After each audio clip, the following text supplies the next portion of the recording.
There we go. Here, we should be able to go live on all platforms now. Awesome, awesome. Everything's going smoothly now. Amazing. Welcome in, everybody. Welcome back to another UFC watch party. UFC Nashville, Derrick Lewis, Tallison Teixeira, prelims. I got absolutely cooked on my picks, unfortunately. 3 heel hooks in a row by Walter Walker. Just absolutely insane. We got Junior Tafa getting ground and pounded by Tukos right now, which is insane. Chris Curtis getting the decision win there. I thought that fight was a little bit closer. If you look at the significant strikes, Max Griffin 38, Chris Curtis 29. Chris Curtis wins that unanimous decision there. Jake Matthews, first round submission, insane. Walter Walker, first round submission. Mike Davis with the big KO. Fatima Klein getting the head kick KO. It's been exciting so far. It's not been a bad card by no means. Tacos is on Tafa's back right now. Tafa looks in incredible shape right now, but looks a lot better when it's standing. Hope everybody's been enjoying this card. It's been entertaining. Happy to be back. Happy to be live. Not so happy that I've been losing all my bets, but hey, it will only make me get better and better and better, hopefully. Let me know if you guys have been cashing any bets, if you guys were sharp on the Jake Matthews play. Walter Walker sub was written in the stars. Laurent Murphy retired, 41 years old. Wasn't going to pick her to win. Chris Curtis, some could say he was a lock. I cannot believe that Tuco Tacos is having his way with Junior Tafa in the second part of this first round. It's impressive. He's had some submission attempts. Tafa's had some submission attempts. Been a good fight so far. Hope everyone's having a good Saturday, enjoying the fights. We're back. UFC is back, and it's not going anywhere. We got UFC 318 next week. Ooh, Tafa, 5 seconds left in the round, landing some big, heavy ground and pound. That's how you could win the round there. Good first round. Not sure really who won that.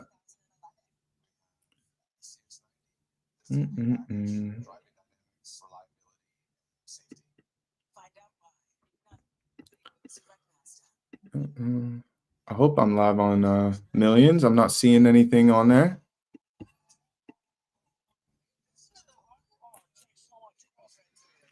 And my Instagram live didn't want to connect again. Very unfortunate. It says I'm live. Let me check the Instagram, see if I actually am live or not. It's not showing me that I'm live. It says I'm live, but I'm not live. All right. I am hopeful that we could come back, win some bets here on the main card. Steve Garcia, Nate Landwehr, Victor Petrino, Gabriel Bonfim, Derrick Lewis. I am more confident in these picks than I am on the prelims. Prelims are usually toss-ups, honestly, because people could really make a name for themselves on the prelims. I'm thinking I have this second box of action figures from Millions. It's a Millions stream. If Millions is really connected, I'm not sure how it's looking. I'm waiting for a text. Hopefully I could get a text from one of the guys to let me know. Maybe we open the second case up. I've been seeing these PMI toys on every UFC fighters page. I've been seeing it all the time. We opened up a case already, pulled the gold John Jones. We might have to open this. Tafa with a huge first 15 seconds here. Knocked him to the ground and continuing to ground and pound, trying to get to his back. Tacos is defending well, though, almost back up on his feet. And Tafa's letting him back up, as he should, because he's dominating on the feet. But maybe we get into opening this. If I see some comments and you guys want me to open this, I'm definitely going to open it. So let me know in the chat. Join the chat.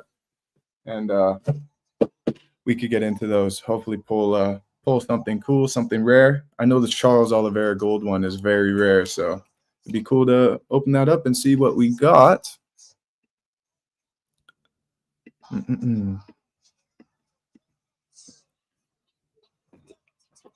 And yeah, Tafa let Tacos back up to the feet. And Tacos dropped him, drops Tafa, gets him to the ground, and now he's the one on top controlling the fight. Maybe Tafa should have taken his opportunity when he knocked him down to go for some ground and pound. Tafa's never really shown me the best fight IQ. And if he loses to a guy like Tacos, what's next? I mean, I'm happy for him making a career choice now to come down to light heavyweight, be a little smarter in your career, be a little more disciplined.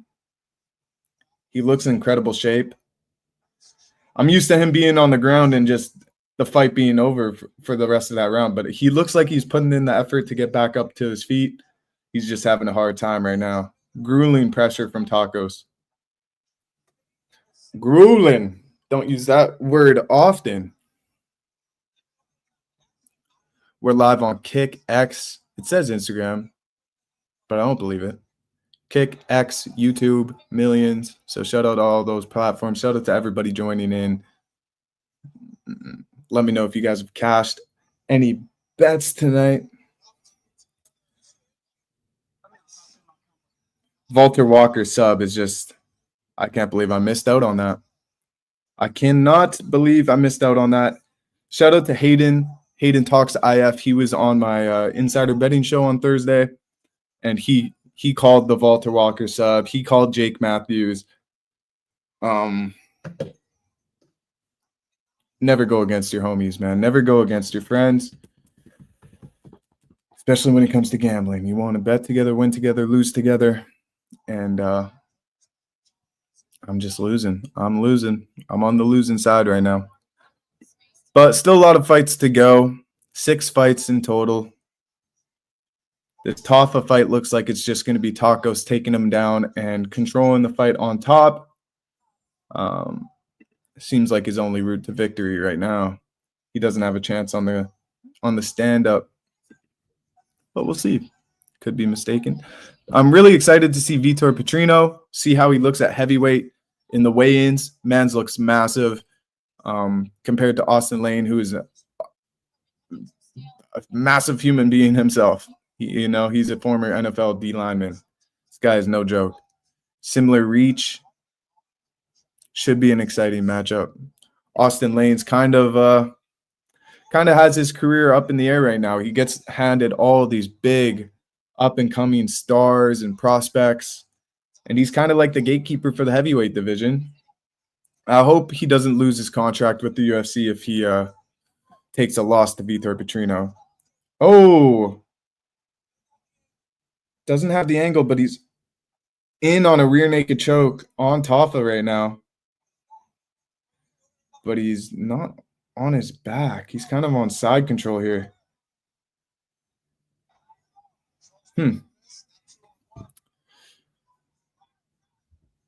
Some good moments in the card so far, let's be honest.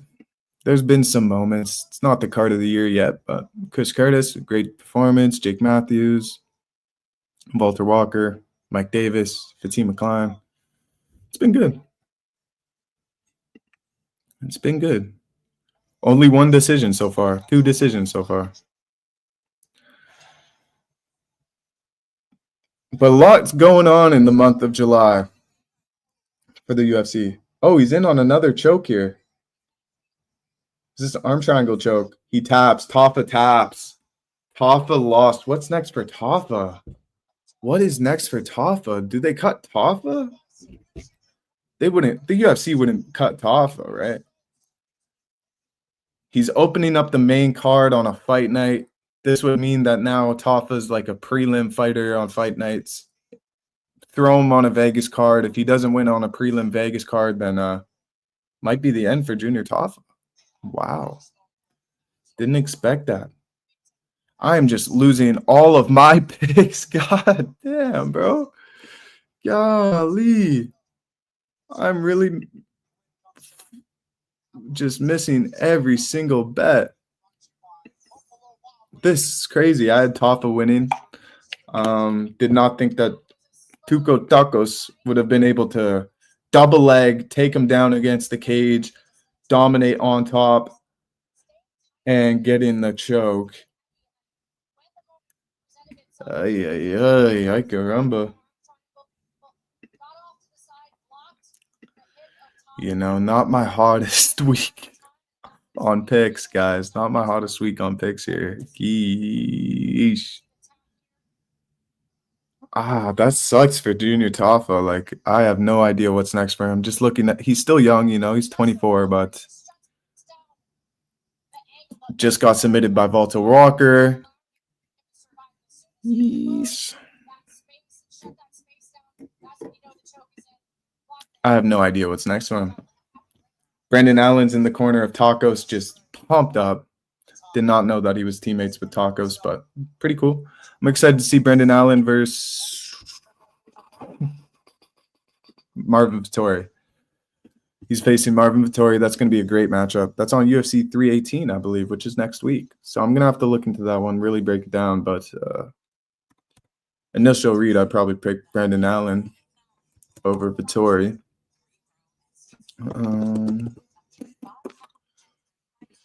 But that is... Wow. It's not even the feature fight on the prelims. It's the co-main on the prelims. Marvin Vettori versus Brandon Allen. So originally looking at this card, I wasn't like it's so stacked. But, I mean, if that fight's on the prelims, it should be stacked. Kevin Holland, Daniel Rodriguez getting respect. Two vets getting their position up on the card. That's good. Dan Ige, Pitbull, I guess they deserve it. Michael Johnson, he definitely deserves it. So it makes sense, but a little surprising. UFC 318. Do we start opening up some of these action figures? I think we should. I think we should. You know, and if you think you should, you probably should. Let's get into this. Shout out to Millions. Didn't look like we're ever going to do one of these giveaways. So you know what? My poster needs more action figures in the background. So if you haven't seen these toys already, available in Walmart nationwide. I believe it's in the sports and entertainment aisles if you guys want to ever check these out. If you haven't seen these already. I can't believe Taffa just got subbed in the second round. Yikes. Tell me you guys haven't seen these on the internet already. They're available at Walmart. They're not super exclusive or anything. You can get them in the entertainment and sports aisles. Shout out to Millions for hooking it up. I wanted to do a giveaway with these. I really did. But I'm going to open them up. I'm going to be selfish.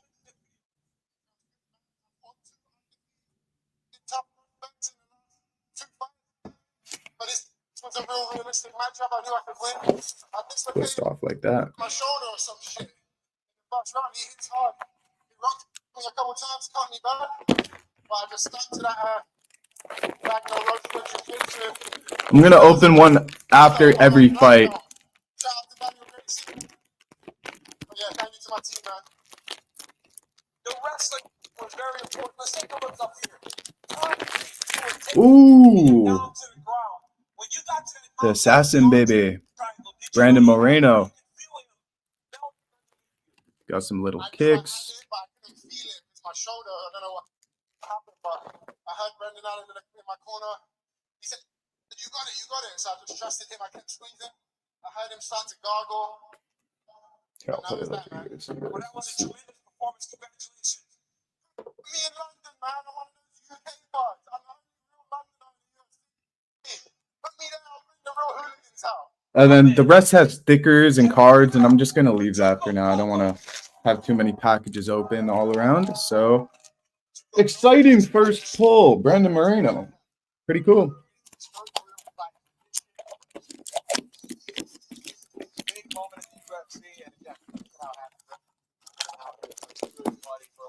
Pretty cool. Very cool, actually. Joe Piper in the building. And even like just the design of these cases is pretty cool. Michael Chandler in the building. Make America Tennessee.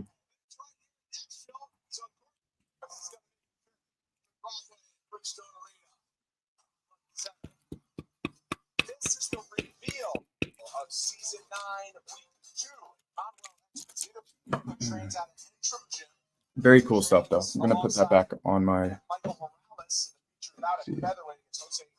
But yeah, we'll open one of these bad boys after every fight on the main card today. I thought, you know what? Why not? Why not? The box has just been sitting here. I've been staring at it every week, and I want to know what's inside. Oh, these shoes. Attention to detail on these things, man. I don't know if you guys can make that out, but they have the Rock. These are the Rock shoes. If you don't remember, the Rock made exclusive UFC fighter shoes. So all fighters have these Dwayne The Rock Johnson shoes to train out of. Cool detail. Attention to detail. Shout out to PMI Tours. I want to open them all up. I'm not going to. Ooh. I just noticed I don't have to open them all to know what's inside because in the bottom, it literally is labeled Brandon Moreno. Ruins a little bit of the surprise. I'm not going to be peeking. I don't want to peek. But yeah, I thought these things look cool on top of my poster. So don't know why I didn't think of that before. I'm going to open the rest tonight. Shout out to Millions. Thank you so much. I'm loving the toys. I really am.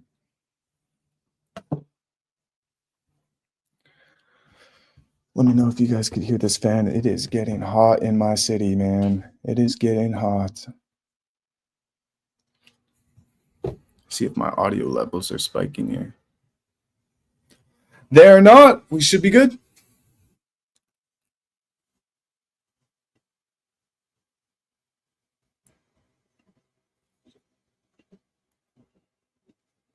Oh. It's a beautiful day and I can't stop myself from smiling. Sean Strickland's going crazy on the internet in the Nashville crowd with Chris Curtis. Makes sense. Best feeling in the world. Let's go Nashville. Y'all going to make Kurt a Republican after the way y'all showed up. That's awesome. That's a good video. Junior Tafa's UFC record is 2-4. It's not looking good for him, man. It's not looking good for him. Trained takedown defense. Knew he was going to lose. Should have bet the house. He was a 3-1 favorite. Just how bad are the Tafa brothers? Remove these jokes as brothers. GFL, Tafa brothers should be cut from the UFC. Tafa brothers, try to improve your grappling challenge. Bare knuckle, power slap. Cut both brothers, kick him from the UFC, non-existent takedown defense. Yikes. I mean, the comments are kind of exactly what was going on in my head. But, I mean, damn. They do not have takedown defense. They might as well just give the heavyweight Tafa to Walter Walker.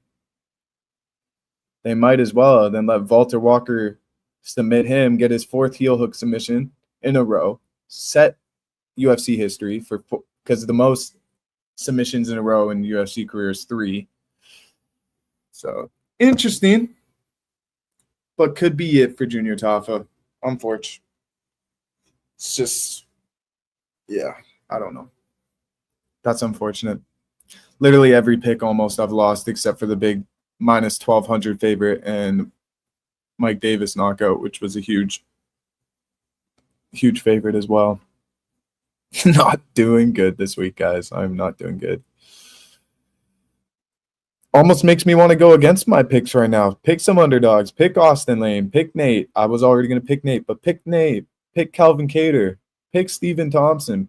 Pick the vet, Derrick Lewis. I feel like we're going to see some more upsets tonight. Even though I believe in the favorites, I really do, because their previous performances have looked really good. Really, really good. Maybe not so much Tafa. But, you know, he did have a knockout before that heel hook submission from Walker. So, I mean, if Walter Walker destroys both of the brothers by heel hook in heavyweight, Get him out of there. Get him out of there. So what are we saying, chat? Should I open up another one, or should we just kind of take it easy on the toys and open them up every so often? Because I kind of want to fill up the display in the background. Just having one up there. He looks alone. He looks like he needs a friend. You know what? I'm gonna give him a friend. I'm gonna give him a friend, guys. Again, available at Walmart nationwide. These are not crazy expensive. If you want to step up your UFC collection, these are a great option. I love them. Who do we think we got, guys? Who do we think we got? Actually, I'll read you who we could get. So we have Charles Oliveira. We have Max Holloway. We need Volkanovski. We need Wei Lee. We need Islam Makhachev. We need Valentina Shevchenko. We need Sean O'Malley. I'd love to pull Sean O'Malley. I'd love to have both of the rares. Charles Oliveira would be crazy. If we get the Charles Oliveira gold right now in this hit, clip it. Let's go, guys.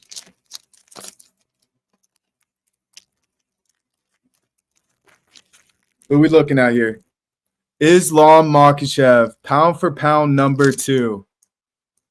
Pound for pound number 2 in the world, Islam Makhachev. He held the number 1 ranking on the pound for pound list for over 2 years. Insane. It was like 630 days, I believe 631 days he held the pound for pound number 1. And then Ilia Topuria, just been unstoppable, undeniable, taking his number 1 spot. But I like this guy. This is a sick pull. And I'm going to add him right beside Brandon Moreno. Give him a little buddy. I like that we didn't get any copies from our other set there. But also in the second package, what you get is you get 6 octagon pieces that you could set together, which I'll do after. And all the fighters could be inside the ring, and you could, if you have kids, or these are for any demographic, but perfect for kids. You know, these are fun to play with. You know, and if you lose them or you break them, it's not the end of the world. You could go back to Walmart and pick up another one. So I'm gonna rip this off. Very cool. Very exciting. It's just, I've literally had these sitting on my desk here for like months now, since UFC 315. It's almost UFC 318 next week. So it's time. It's time to open them up. It just makes sense. I'm gonna put my toys on this side and my trash over there. Jake Matthews' fight was so quick, I didn't even get to see it. I was making a post on Lauren Murphy's retirement that I didn't even get to see Jake Matthews' submission.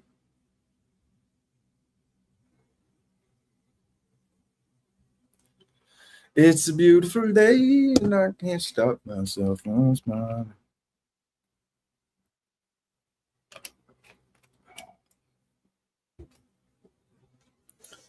Nice little commercial break here.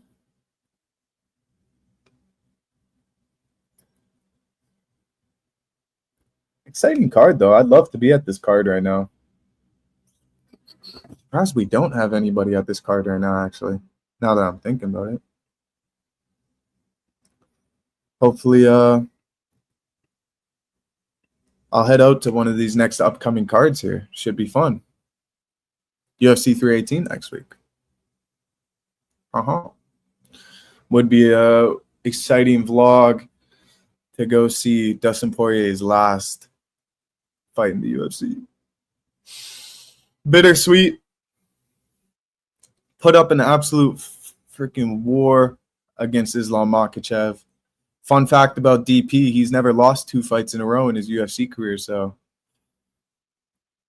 That's a great stat for him. Unfortunately, a bad stat for him is he's 2-0. He's 0-2, sorry, for fighting against Max Holloway. That the guy right there. I wish they had a Dustin Poirier action figure, but they do not.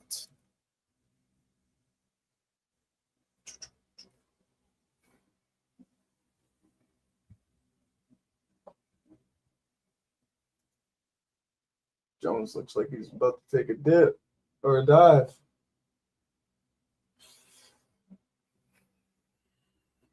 I'm gonna have to move so you guys will be able to see them all. Long commercial break. Geez, what fight's coming up next? Let's break it down a little bit. Yeah, so Vitor Petrino's first fight in heavyweight. He looks like he's juicing or something, man. He looks absolutely massive, thick. Against Austin Lane, I love cheering for Austin Lane. He's a great guy. We've had him on Inside Fighting before. Got KO'd to Mario Pinto. That was very sad. He was knocked out by how do I say this guy's name? Jonathan Diniz. But, you know, he was supposed to get knocked out by Despain, and he didn't. So he won that fight, a decision. It was a close fight, but he ended up winning. So maybe he does a similar story here. Makes it close, wins the decision.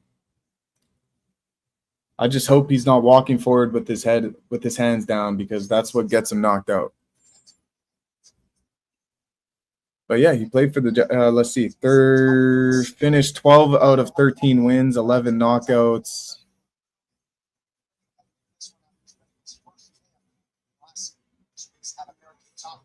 Training at America Top Team, that could really help his ground game a lot. We'll see. 27-37. Vitor Petrino's gained a lot of weight. 250. He's weighed 250 on the scales after fighting at 205. So he's gained about 45 solid pounds. And it looks like it's muscle. Could be some gear going on. I don't know. It's a little suspicious that you could put on that much muscle mass within one fight ago. Like, he literally fought not too long ago. Fought March of last year. So I guess almost a year, but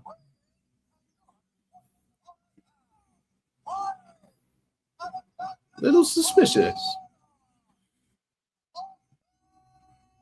So my brain's telling me just Vitor Petrino. He's the better fighter. Put your money on him. He looks great. He did recently get fraud checked by Dustin Jacoby, knocked him out, which is kind of concerning, because if Dustin could knock you out, Austin Lane definitely has the power to knock you out. But he looks bigger. He looks tougher, stronger. We're going to have to see. Hayden on the Insider Betting Show this week, he did bring up a great point of when guys tend to move up to a different division, you don't know if they're as strong and as powerful. But in this case, I got to trust my eyes here. I think he is. But my heart wants Austin Lane to win. I will not be upset if Austin Lane wins this one. Always catch the ring girl's kiss. When they blow a kiss at you, always catch it and put it in your pocket, guys. It's not crazy. I'm not crazy for that. She's just blowing me a kiss. I got to catch it, you know. Somebody got to catch it.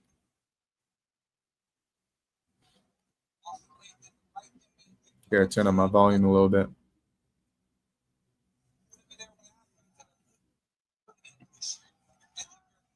I really got some two good action figures there, let's say.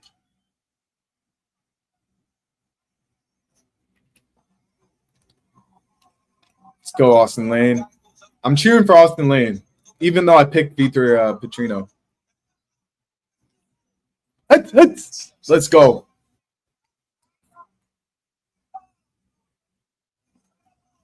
Two bad heavyweights, man. These are some big boys.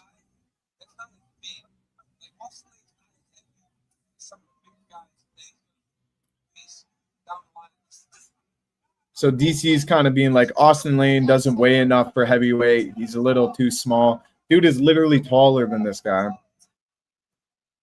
But yeah, he's not a 260-pound heavyweight. He's an athlete. He's been an athlete his whole life. He's got cardio. He's got power. He's got improved technique, it looks like, but he gets taken down here off a kick to the body.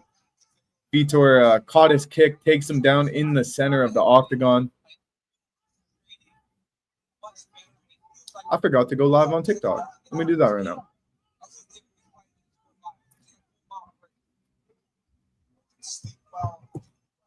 Really quickly.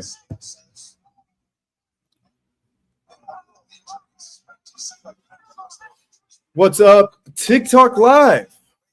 Welcome in. We're doing a UFC watch party. This is a weekly watch party for UFC events. Unfortunately, last week there was no UFC, but we're live this week. I forgot to throw on the TikTok Live, but we're here on live as well.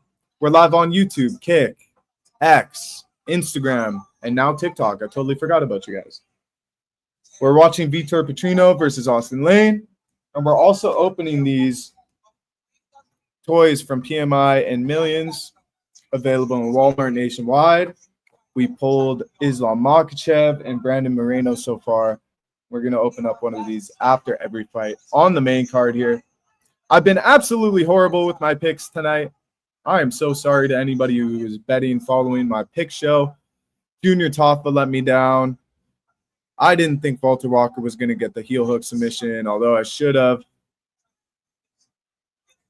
Welcome, Becky Harris. Welcome back to the lives. We appreciate your company. Chris Curtis getting the win. Jake Matthews with an impressive first round submission. Lauren Murphy retired, losing a 3-round decision. Mike Davis knockout, incredible knockout. Fatima Klein getting the knockout in the 3rd round was incredible. Ooh, it looks like, is that a Darce choke? Vitor Petrino, 1st round sub. Is that we're getting a bunch of 1st round subs tonight? No, knock him off, Lane. Knock him off, Lane. Knock him off, Lane. No. Come on, Austin Lane. Get him off. You're just laying there. You're not doing anything. Oh, he got his arm out. Yes. Yes. Let's go.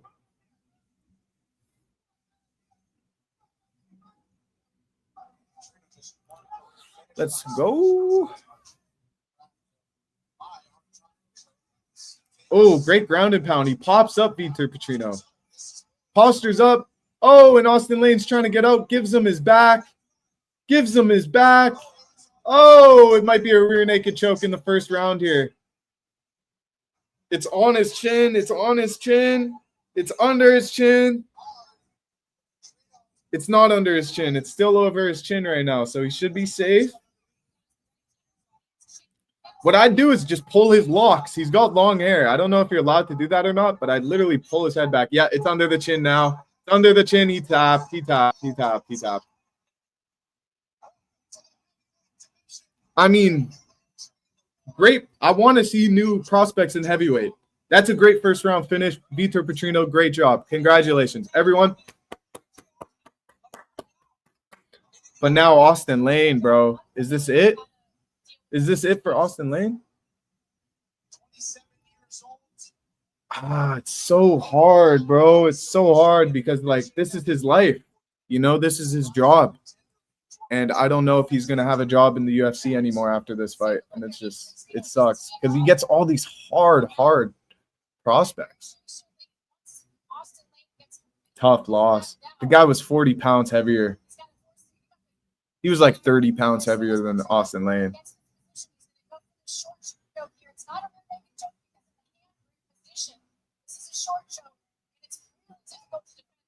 Yeesh. Yikes.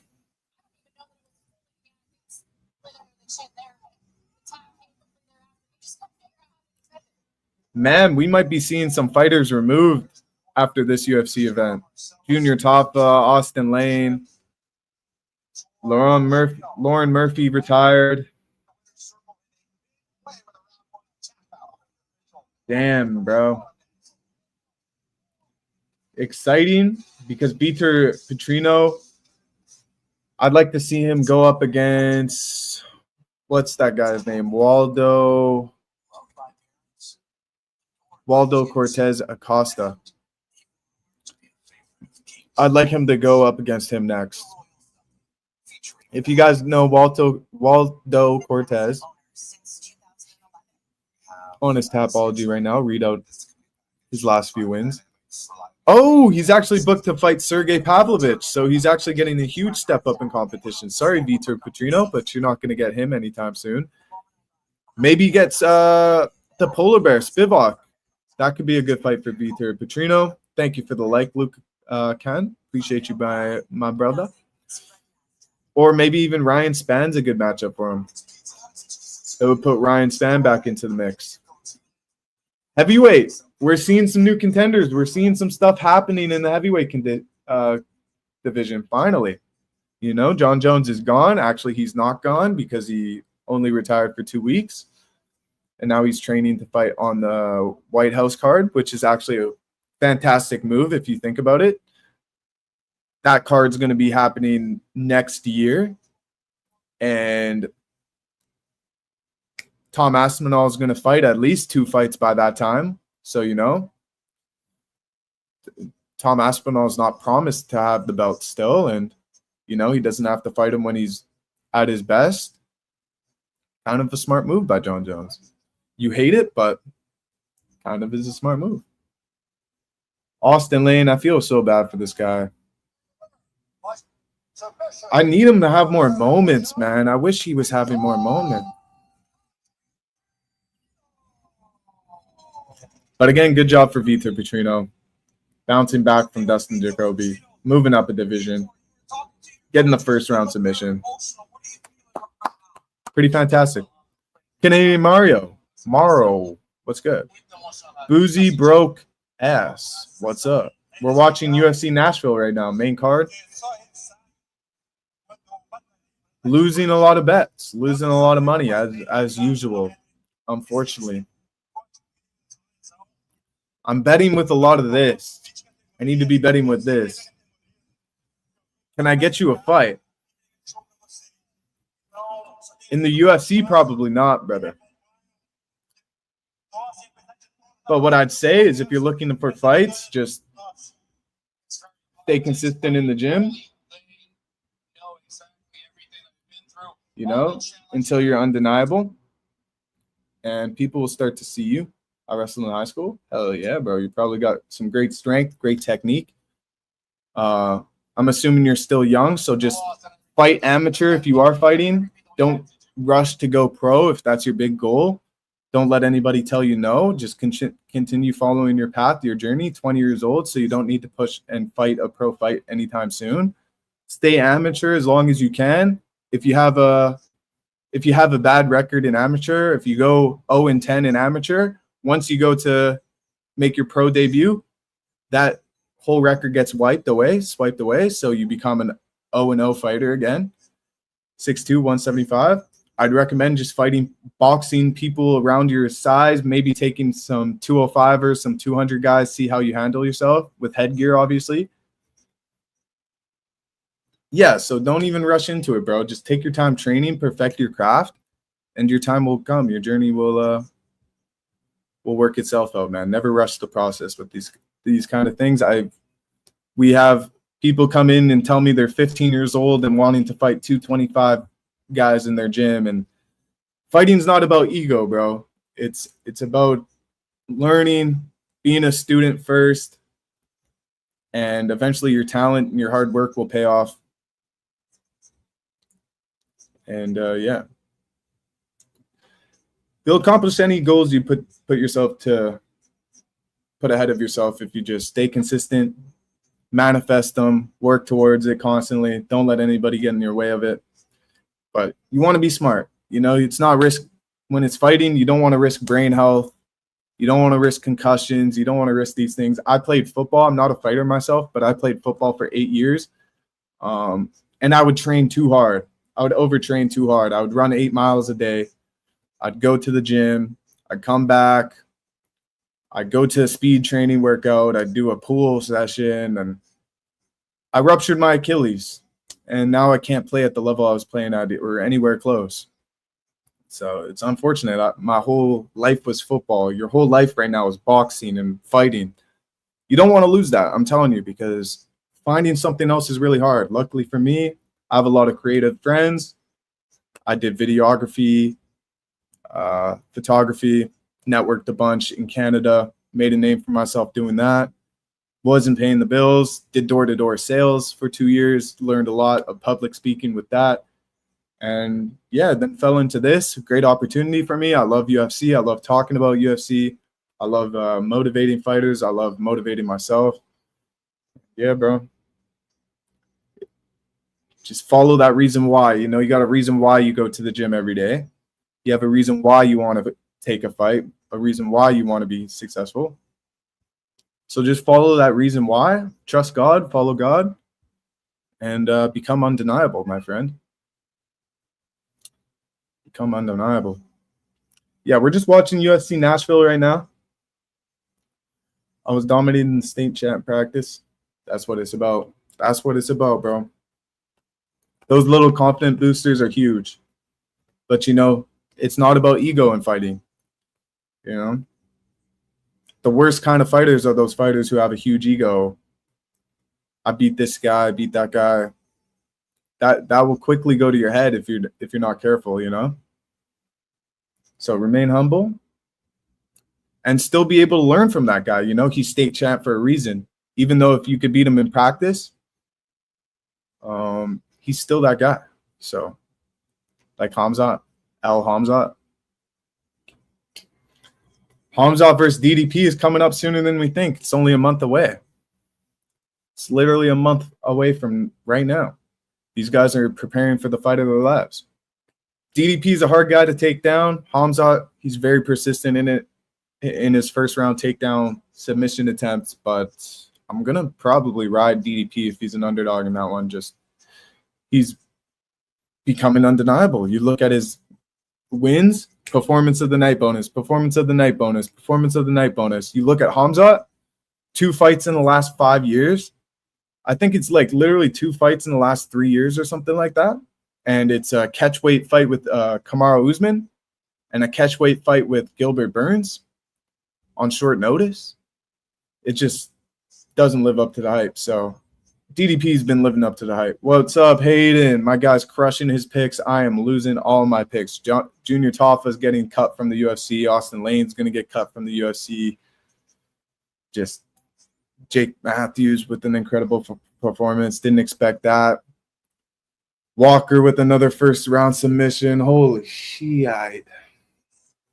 Here, you know what we're going to do? I'm going to open up another one of these toys. Shout out to Millions. Shout out to PMI Toys. Available in Walmart nationwide exclusively at Walmart in the entertainment and sports aisles. We're going to open up one of these. They're the action figures you guys could see in the back here.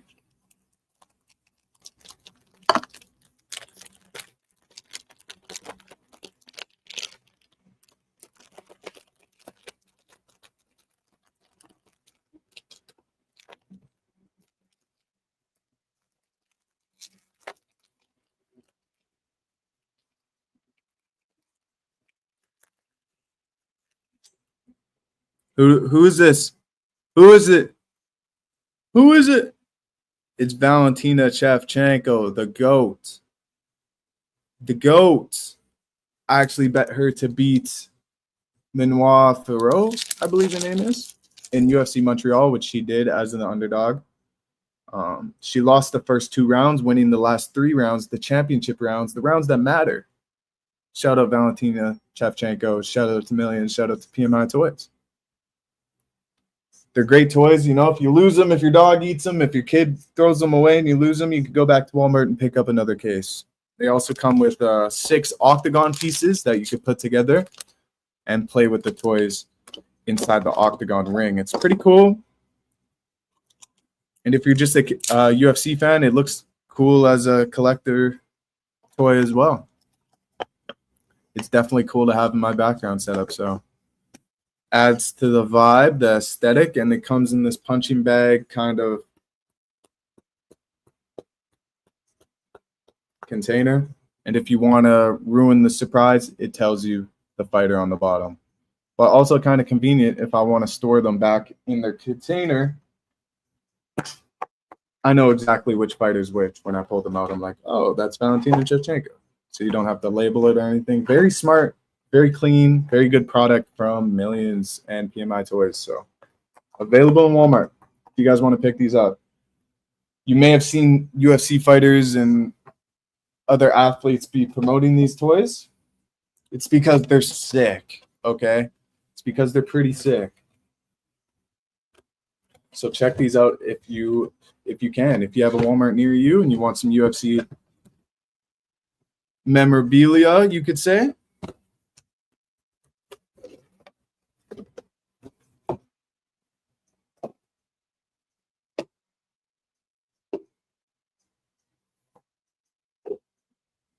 But yeah, still 3 more to open up, and I believe still 4 more fights to go, or 3 more fights. So still a lot of UFC to come. Kick back, relax. Yeah, still 4 more fights. Kick back, relax.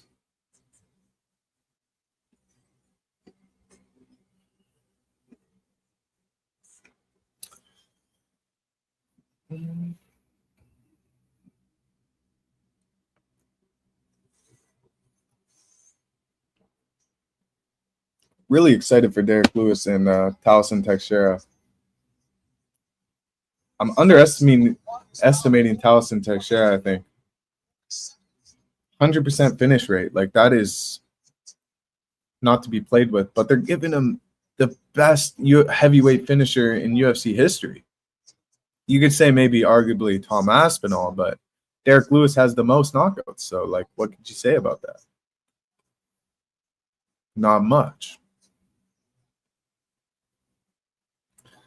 I'm really surprised that I haven't pulled any doubles yet from these 2 containers. Maybe I'm jinxing myself, but that's a good sign if you're looking to pick up 2 containers or 2 packages of these fighters from Walmart. You don't have to really worry about getting the exact same fighters in the exact same box. They seem to be mixed up pretty well. And it's kind of like Pokemon. You can collect them all, you know? I think there's like... It comes in packs of 6. But you can collect way more than that. 2, 4, 6, 8, 10, 12, 14. So there's 14.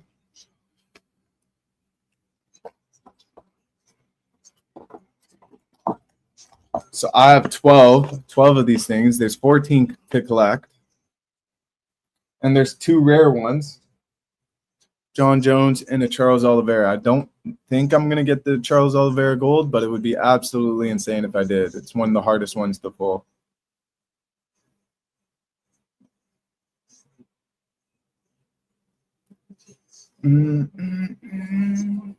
Morgan Charrier, the last pirate. He was just fraud checked kind of in UFC London not too long back. Sorry, I forgot I had my fan on.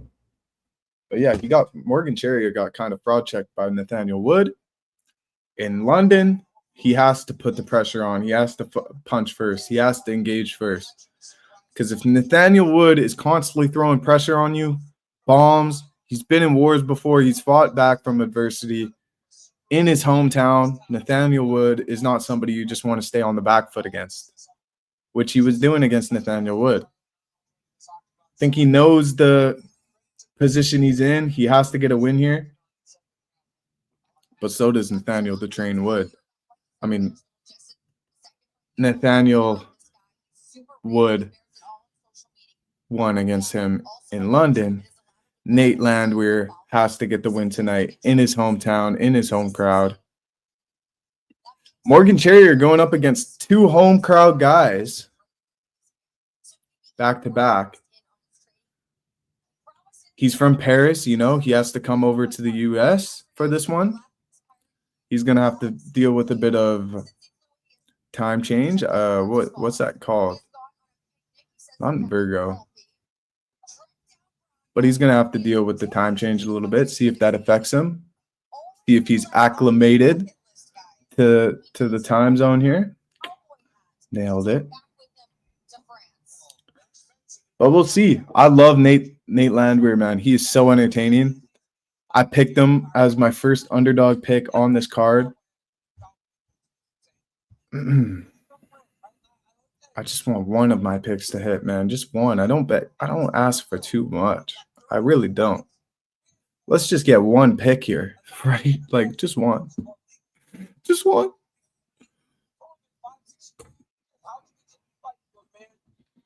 I need to lock in.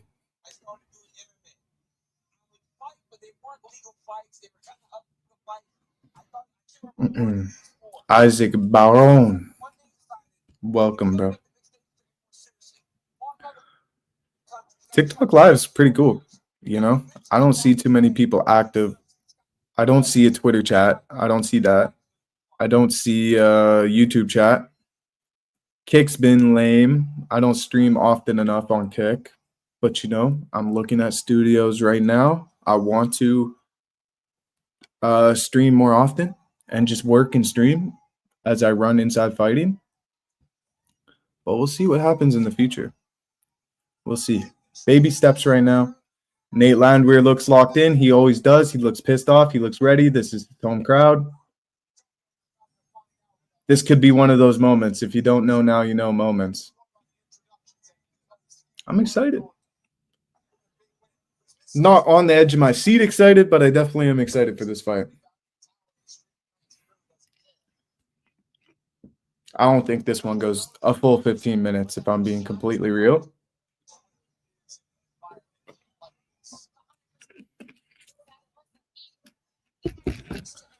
But I just can't take another wrong pick. I've picked so many wrong fights tonight, man. I need Nate to win, Nate to win this one.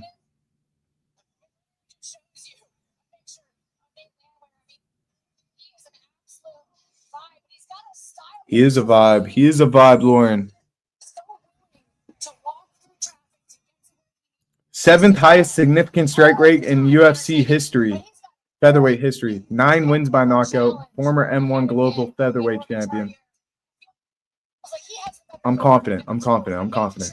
He's got this. He got this. What's up, Jilly? What's up? Welcome to the live.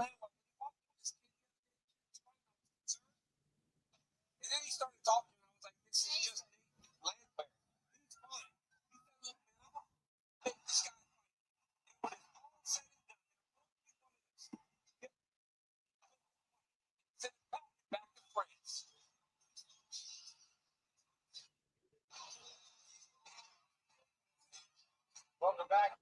Here's your tail of the tape for a featherweight bout between Tennessee's own Nate Landwehr and Francis Morgan Sharia. Sharia, 8 years younger, just 29. Luke Combs in UFC Nashville. They got some stars out in UFC Nashville. Shakur Stevenson. I forgot this fight was on right now. Is it on right now? This fight is 3 rounds in the UFC featherweight division. Introducing first, Shakur Stevenson. Did he win or lose that fight?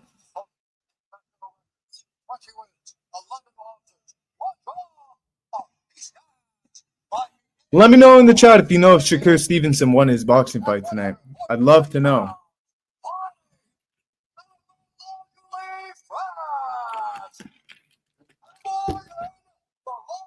Pirate Champion!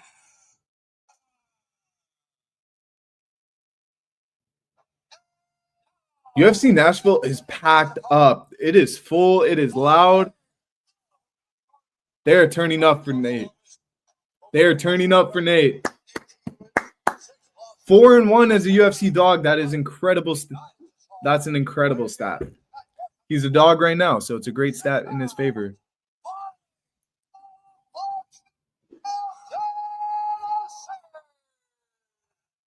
Come on, Nate.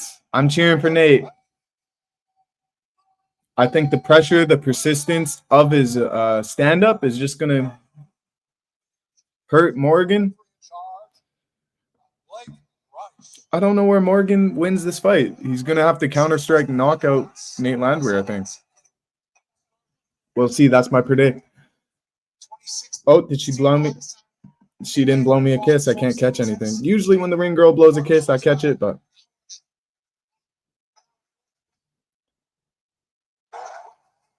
the crowd is loud.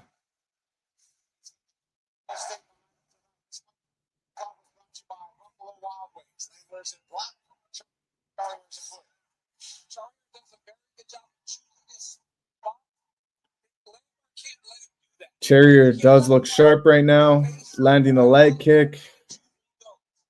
Strong jab. Strong jab. Nice leg kick, but it was checked by Teixeira.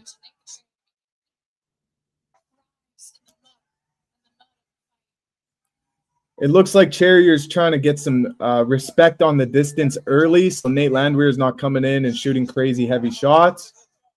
Opening with leg kicks, opening up with strong jabs. And this could frustrate Nate Landwehr. It could be a perfect game plan. We'll see.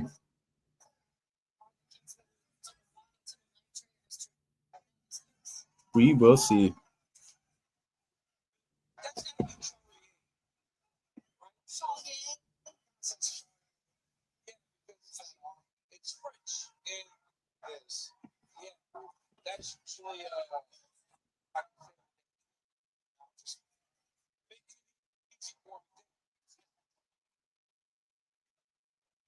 What's up, TikTok? We got a lot of people in here right now. Just watching Nate Landwehr versus Morgan Teixeira, first round. Exciting. Hometown favorite, underdog.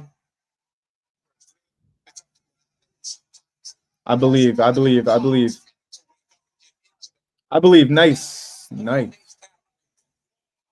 Oh, Morgan Teixeira is beating up his leg. His huge welt on Nate Landwehr's leg already. Only 2 minutes into the first round. Eesh. It's going to really slow you down.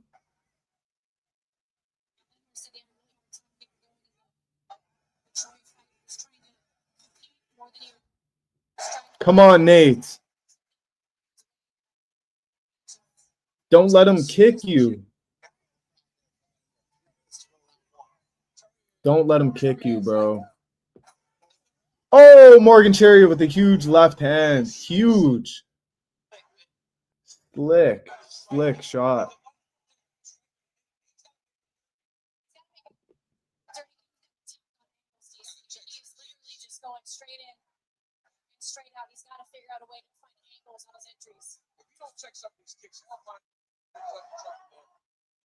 His leg is going to start gushing after a few more kicks. 2 big welts on Nate's leg, on his calf already, on his lead leg. Oh, huge welts. Oh, Morgan's looking sharp, guys. Morgan's looking sharp. Oh, I wish I could say I picked him to win here, but I didn't. Oh, my gosh. I can't pick anything right, guys.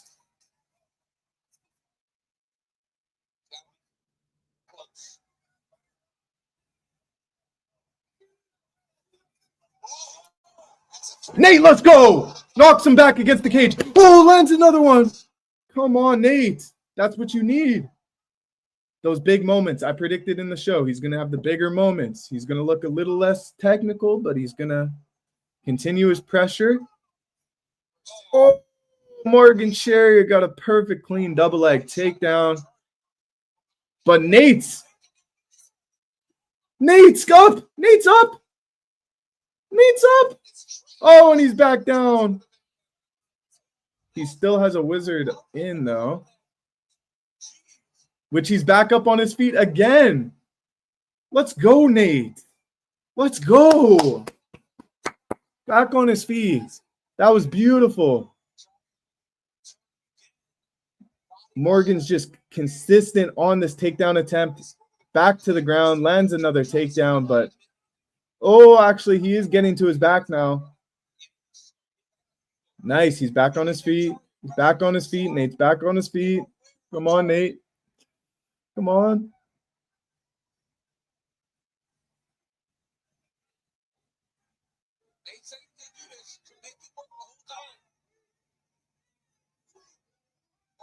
Nice, Nate. This is very tiring for Morgan Cherry, I'm telling you. He's really putting everything into these takedown attempts, which is perfect for Nate, honestly, because he gets him a little bit tired. He'll be able to enter faster. Look, guillotine attempt there. Nate is so fun to watch. Nate is so fun to watch.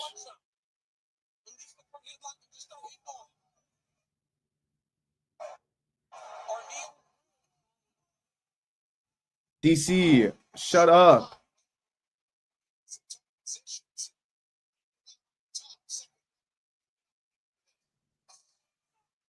Bro, DC is so weird with his commentary. The guy just looked absolutely incredible to finish the round, and he's like, oh, he's not doing enough. Oh, he's not kicking him to the body. He's not doing this. He's not doing that. Bro, talk about what he is doing. He's doing so much good in that first round. But no, you want to talk about, he needs to do this. He needs to do that. You're not a coach. You're no longer a fighter. Just commentate the fight. Just commentate what you're seeing. I don't want to hear, yo, he needs to do this. Why aren't you doing this? Calling him to do this. You're not his coach. We get it. You coach the Ultimate Fighter. You think you're a coach now. You're not a coach. You're a commentator, DC. DC, you're pissing me off. You're pissing me off, Daniel Cormier. Every freaking time he's commentating, he's pissing me off. I don't hate many people. I don't hate Daniel Cormier, but I hate his commentary. I actually hate his commentary. He's not a coach. He's no longer a fighter. He's a commentator. Commentate the fight. Stop telling me what he's not doing. Stop telling me what he needs to be doing. And just commentate what he's been doing and doing good. Because he just looked incredible to finish that round. And all I heard from DC is, why isn't he doing this? Why isn't he doing that? Shut up. And then he promotes his podcast, and then he promotes his Ultimate Fighter show. Like, oh my gosh, just get DC off the broadcast, man. He doesn't bring anything.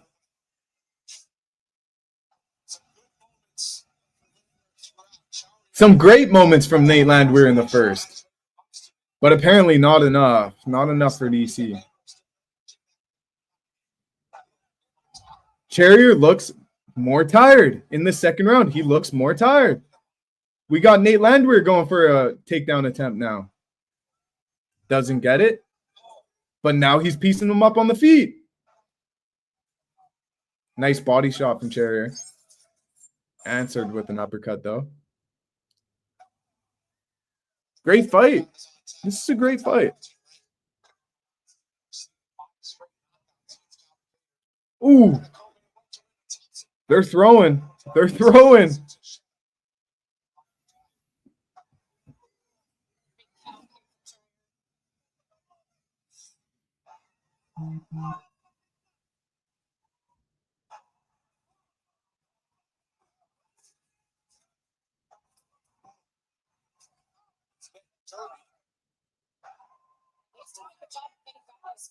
That's what Nate does. He makes fights dirty. He makes fights dirty. This is him in his home crowd, dude. You don't think he's going to battle a bit of adversity? Like, come on.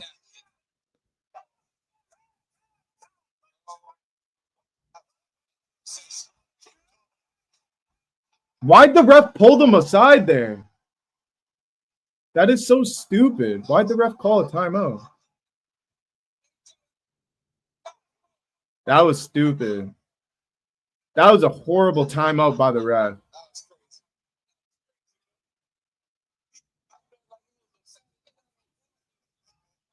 Nice. Oh, they're throwing bombs. Morgan looks a little wobbly feet here. Nice, Nate. Nice.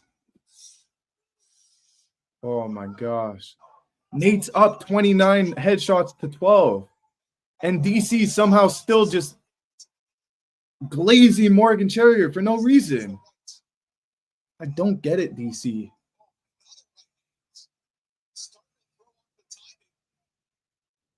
Nate's picking it up heavy now. Let's go.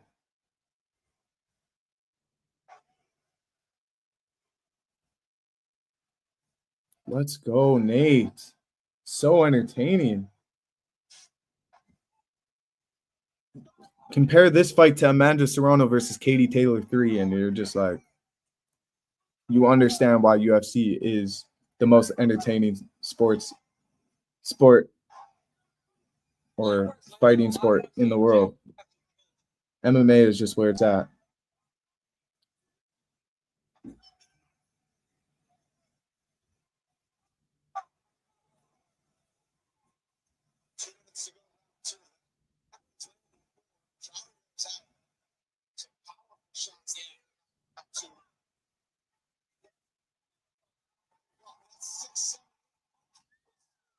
Let's go, Nate.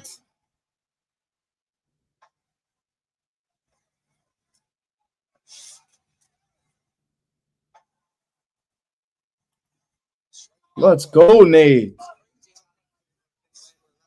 Why is it crazy, DC? Why every time the commentary compliments Nate, he low-key throws shade at him? I don't get it. What do you mean Charrier doesn't look like he's fatiguing? He's landed 7 shots in this round. What are you talking about, DC? He looks fatigued. Oh my gosh, DC pisses me off with his commentary.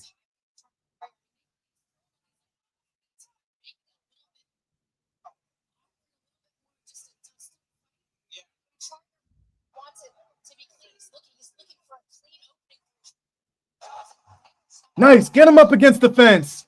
Yes, Nate. Yes. Let's go.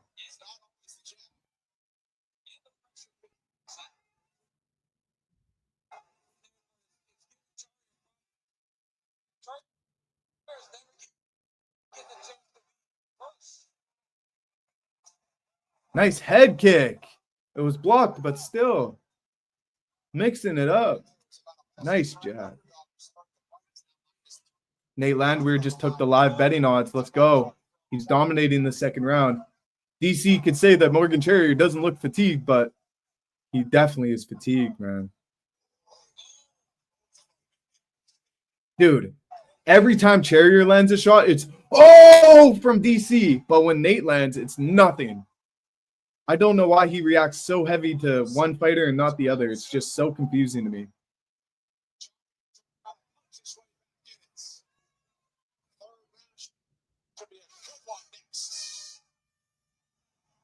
Bro, insane fight. Nate was yelling at something at the end of that round. Very curious to see what's happening right now, but we're in a commercial break. I think something's happening in the ring. Weird timeout there. There was like a timeout. Ref separated them for something. And then like Nate was walking away. He had to pull him back in and say, yo, you're good to fight. And then Nate threw like a huge overhand right to try and knock him out. Running overhand right. Didn't land, obviously. Are you not entertained?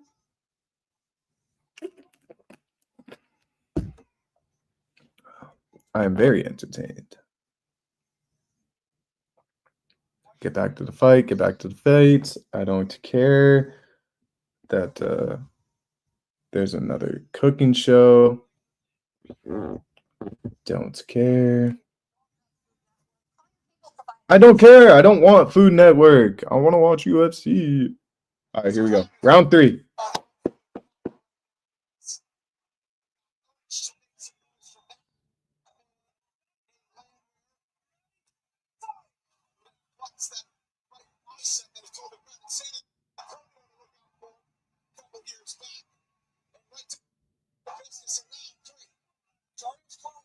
The pressure of Nate. He's feinting takedowns. He's throwing head kicks. Oh, Morgan lands big. Morgan lands big. Dude, DC, shut the fuck up. Morgan Charrier. Oh, the ref stops it.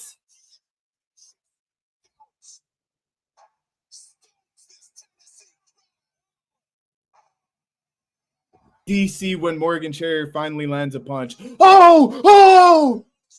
Like, holy shit. The ref wouldn't stop it if you weren't yelling like that, bro. The ref wouldn't even have stopped it, but the way that DC reacts to strikes, man. You can't have this guy commentating anymore if he's reacting to the fights like that. Just stay in the crowd, bro. Don't give this guy a mic. Put him on mute.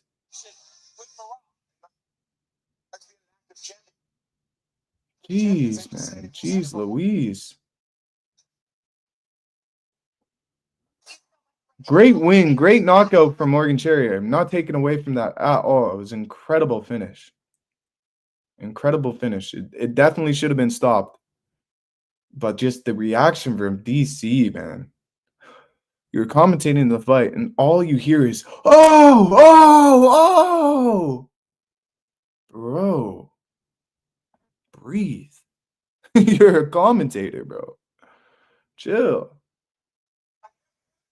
Dude. He's ruining this card for me, man. Incredible fight, though. Incredible fight. And my stream just fails right as the knockout happened. I want to see the replay. Is what it is. I got fast forwarded a bit.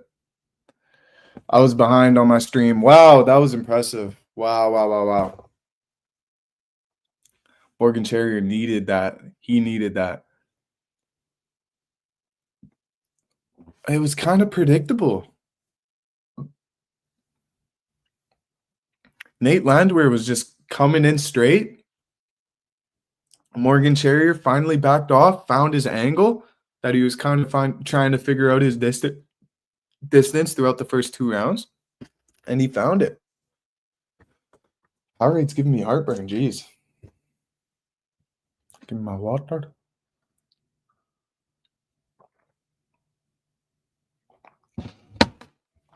Wow.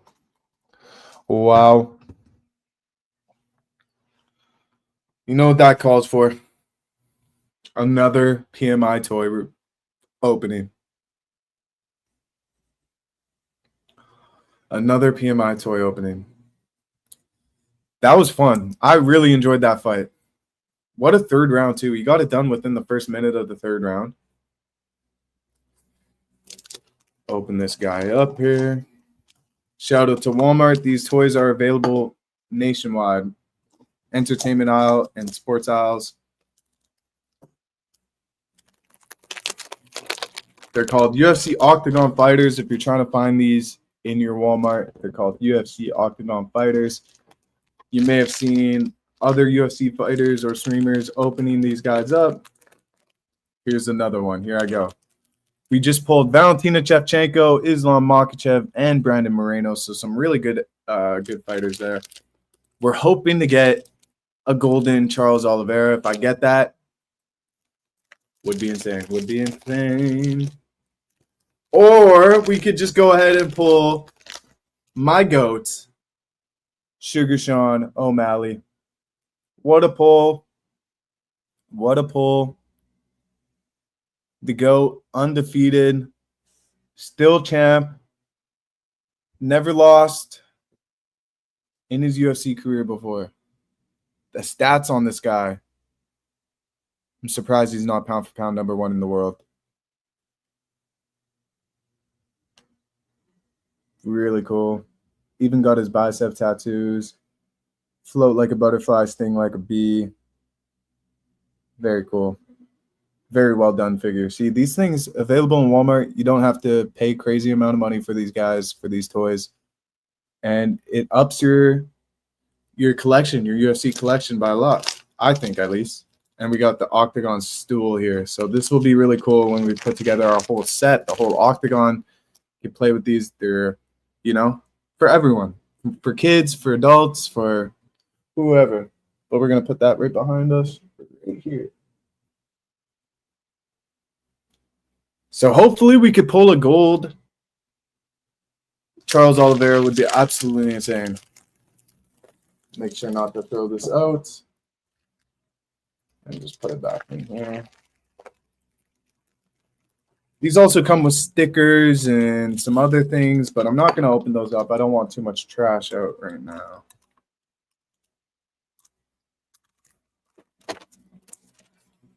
And they come in these great containers.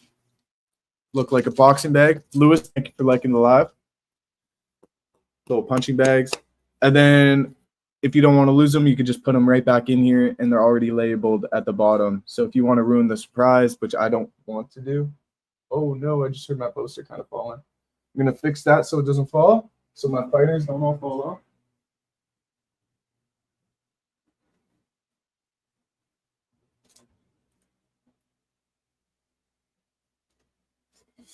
Those are just taped to my wall. They're not nailed in. Who's fighting right now? We got, well, Nate Landwehr just got knocked out by Morgan Charrier. That was insane in the third round. It's going to be Kelvin Kattar versus Steve Garcia. Steve Garcia was supposed to be fighting Edson Barbosa. That fight fell through a few times. And now he's getting Kelvin Kattar. Kelvin Kattar's never been knocked down in his UFC career. He's fought some real tough opponents in his time in the UFC. What, the blue shorts guy won? Yes, he did. He did. Mr. Paris, the pirate.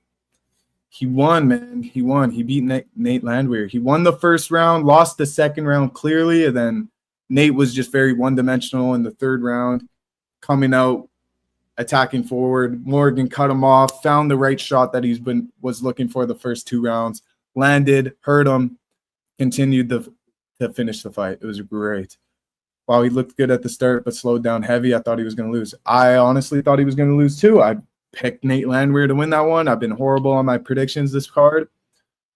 But Nate was just coming at him from straight forward, and Morgan was able to cut him off and pick the right shot, the heavier shot. Did my poster? No, okay, jeez. I thought I'm paranoid that my poster is going to fall down, and then all my action figures will fall down too, so. But great fight. I was very entertained. DC pissed me off during his commentating. Just saying everything that Nate Landwehr should be doing. He was like, Nate should be doing this. Why isn't he doing that? You're not a coach. You're not a fighter. You're a commentator. Please just commentate what you're seeing in the fight. Not what you want to be seeing. Not this, not that, not this, not that. Just break down the fight. So is Wonder Boy next after this one? Yes, sir. And then it's going to be the main event. 3 more fights to go. Wonder Boy versus Gabriel Bonfim is going to be sick, dude. The kicks and the style of these two fighters is just going to be a clash of the ages, I think, man. I've seen a lot of people go Wonder Boy on this one. But if you watch Gabriel Bonfim's last fight, dude's so legit. He is so legit, man. But Kelvin Kattar's never been knocked down in his UFC career. I feel like that might change tonight. Wonder Boy should be main event. I don't know why Derrick Lewis. Just the heavyweights. They're the veteran of Derrick Lewis. Most knockouts in the heavyweight division against an undefeated fighter who's only knocked out his opponents in the first round. It's set up for a knockout. It's set up for a knockout. It's set up for a big moment where Bonfim and Wonder Boy, they still get their credit. They still get their flowers in the co-main event, but it could be a 3-round fight. It could be Gabriel Bonfim with a first-round submission. You know, we'll see. I could seriously see Gabriel Bonfim hurting him in the first round, getting him to the ground, and locking in some sort of choke or arm bar or something. That's what you think, but this is the best. So I'm just talking to the TikTok chat right now. He says, sounds good on paper, but Derrick Lewis looks horrible. LOL, has horrible conditioning for some reason. He went 5 rounds with Jalton Almeida. He knocked out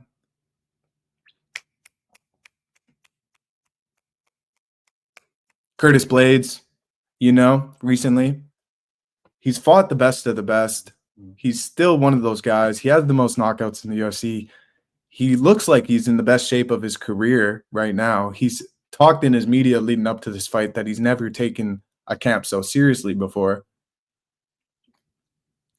250 is a good weight for heavyweight. Vitor Petrino, who just got a first-round submission, was 250 pounds. His opponent was 220 or something like that. You know, that 30-pound difference, that 20-pound difference is huge in heavyweight.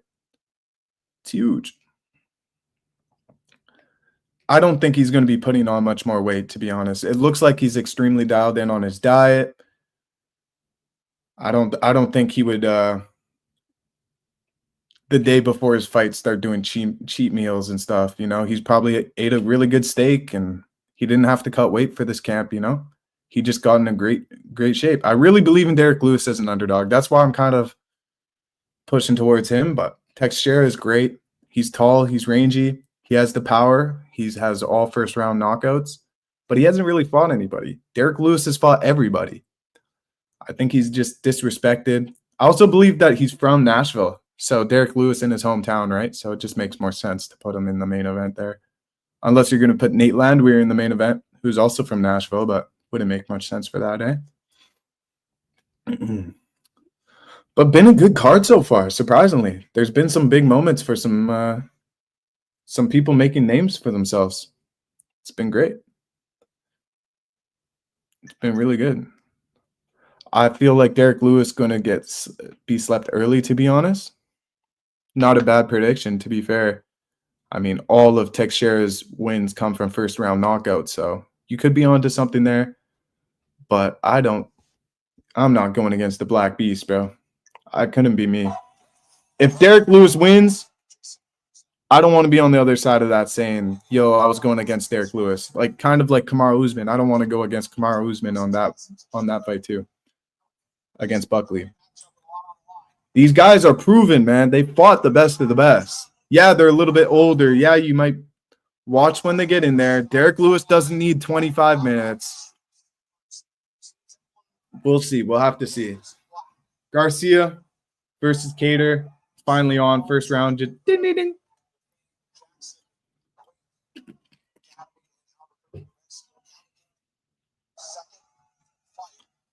Vaseline. What it do, baby?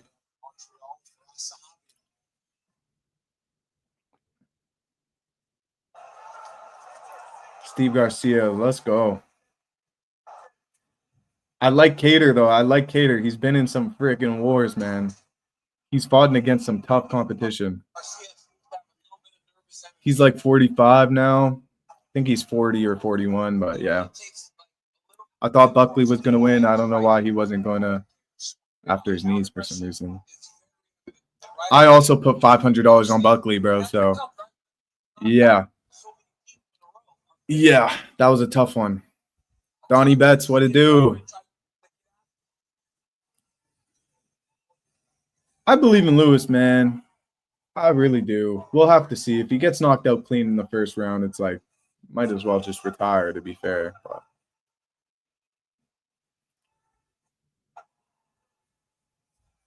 Cater needs a win here, man. He needs a win.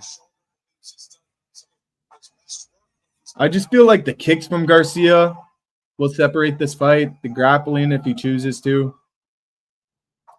Cater kind of stays one-dimensional with the boxing, so he's good with cutting distance, cutting off the making the right angles and shooting at the right times, but Garcia's throwing 3 kicks and a bunch of punches while Cater's just throwing the punches, so a stumble, they don't call it a knockdown.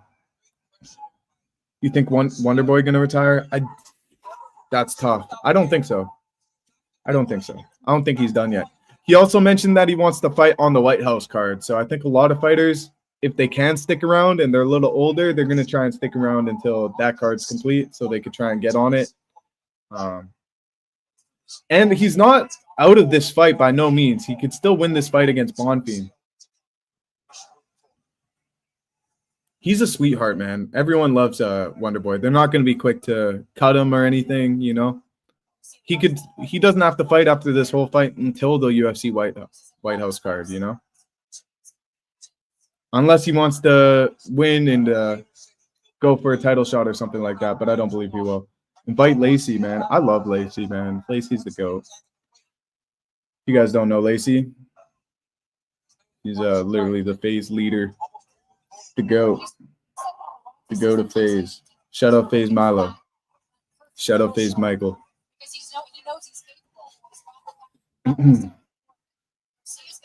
Just looks like Garcia's landing more. He's landing the kicks. Cater hasn't thrown a kick yet. Okay, Cater throws his first kick. Not bad.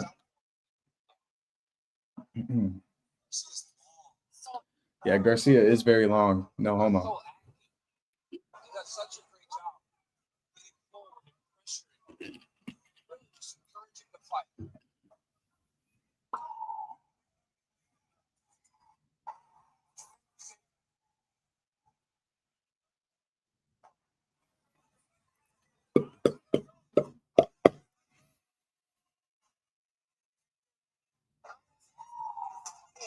Ooh, big head kick from Garcia.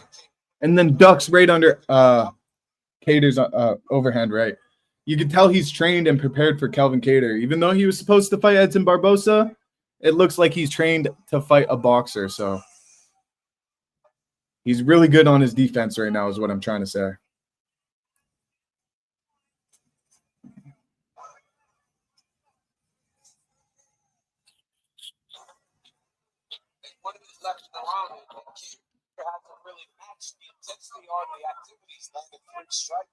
Ooh, Cater's only landed 3 strikes in this first round. That's what I'm saying. It's just too much volume from Garcia.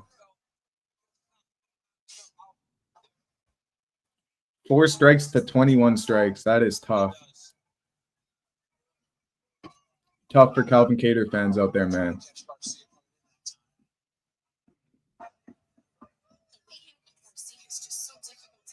So long, he's doing a really good job.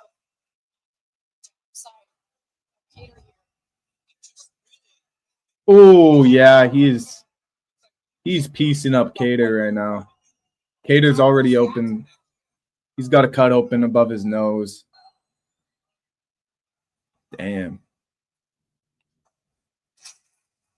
Damn, Daniel.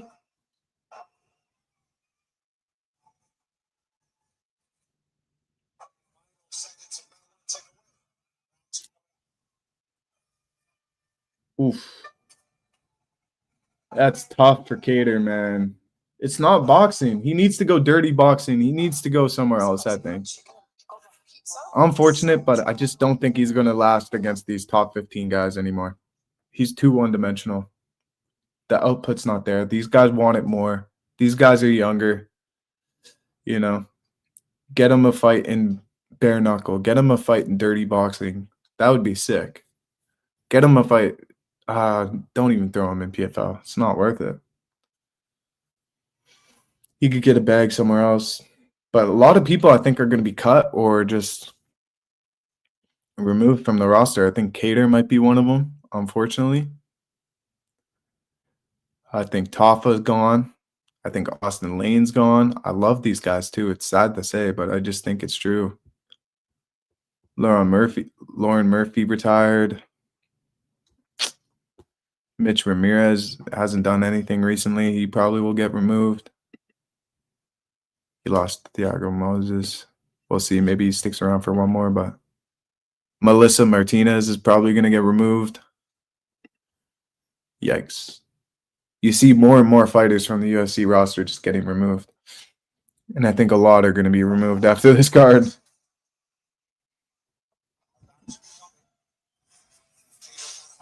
But come on, Cater. Let's see a bounce back. Let's see you get the redemption win here. Battle some adversity in the first, come back, mix up your game plan, shoot a takedown. Bro, this defense he's doing is not it, bro. A lot of things are built off the jab. And when you can't get your jab going, it's really tough to kind of Garcia looks smooth. He looks comfortable. He looks in control. He looks bigger. He looks stronger. He looks faster. He looks more elusive. He looks...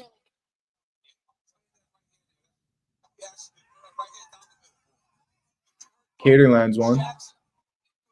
See, Cater lands a punch, and then Garcia throws 10 shots.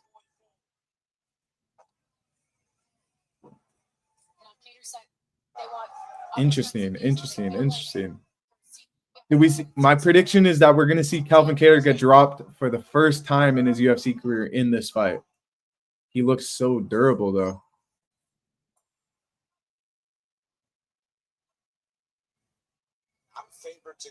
It's not favored to go the distance. That's surprising. They think Garcia is going to get the clean knockout. Two of those were in the second round. Those were in 2023. He's just one of those guys that goes 10-9 Garcia, who's taken a very tactical approach this far.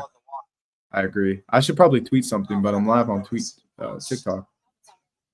10-9 Garcia, Kattar not doing enough. Increased activity with 2 minutes left in the round, but he needs to do more. I agree. Nice spinning back. Oh, Garcia's combos, man. So clean. He doesn't stop throwing. Oh, you don't want to get into a boxing fight in the middle of the ring, though. He'll stand and bang with you.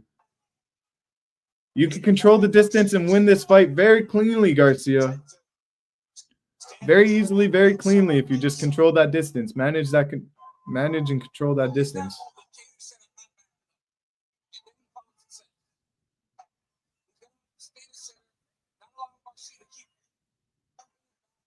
That's facts. Kattar's got to enter first. Kattar's got to throw more than a 1-2. End your combination with a kick, with a high kick. Mix it up a bit.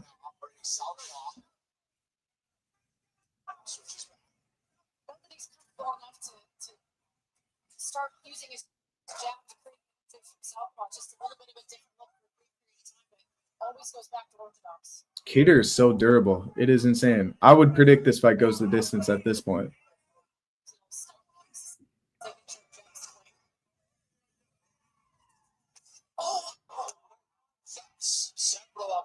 Actually, I'm not sure if Garcia is just piecing him up like this, though. It's not even a freaking fight at this point. Oh! Oh, Kattar's getting pieced.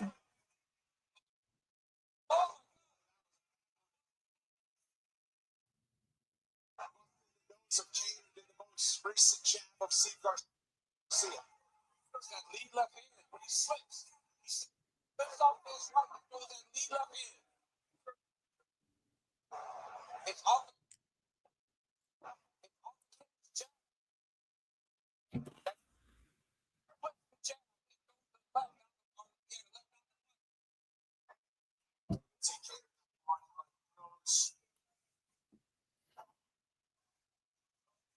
Think about throwing that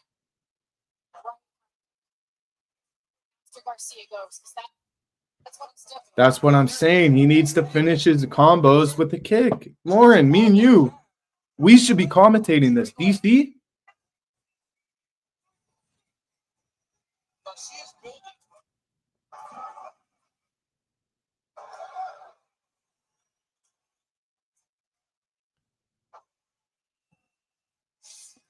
What up, Doug?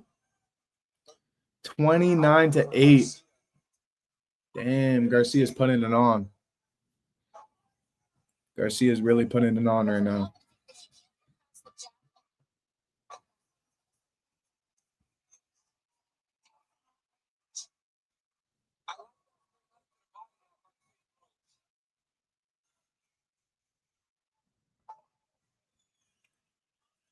Punch him in the... I can't say that, I don't think, on TikTok, but...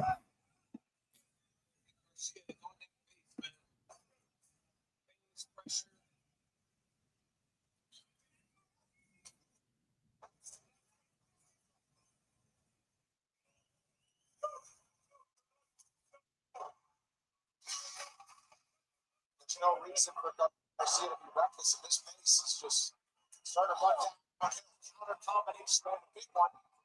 Third round upcoming.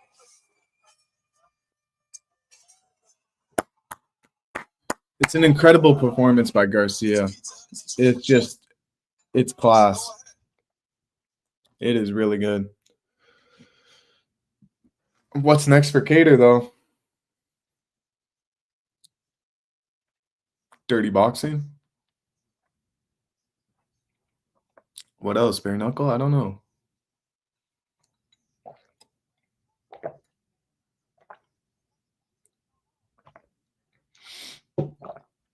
Stay hydrated. Stay hydrated.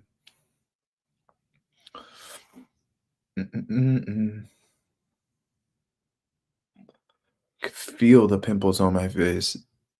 I'm starting to get back in the gym, trying to get swole again, and just get too sweaty, man. I get too sweaty.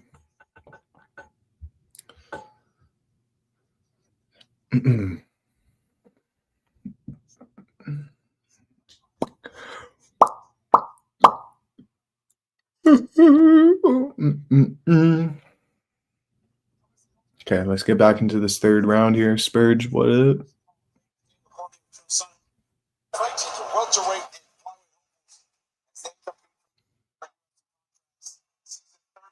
Tuesday on ESPN2, ESPN Deportes, and E+.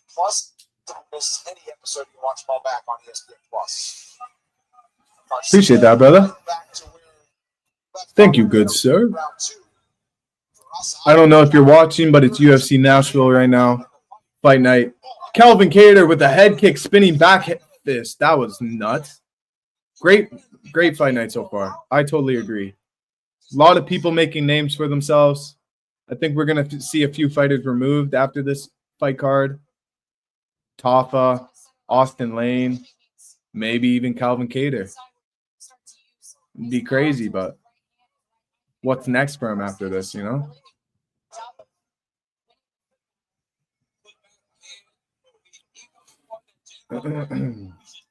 Really good for a fight night, though, for sure.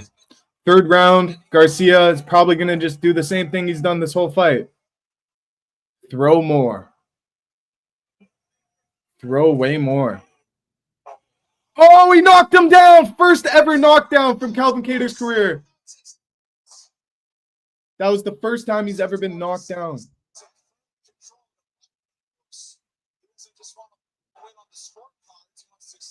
Wow, that was the first time he was ever knocked down. Prelims did have some great fights. Prelims had some good fights. Chris Curtis, good performance. Jake Matthews, great performance. Didn't see that coming. Kennedy, Walter Walker won that heel hook, third heel hook in a row. Mike Davis knockout. Fatima Klein, head kick knockout. Insane. Oh, Kattar's off balance here now. Steve Garcia knocking out Calvin Kattar would catapult him up in the division. He's instantly ranked number 14 at least, and he could even be higher. He looks good. He looks good.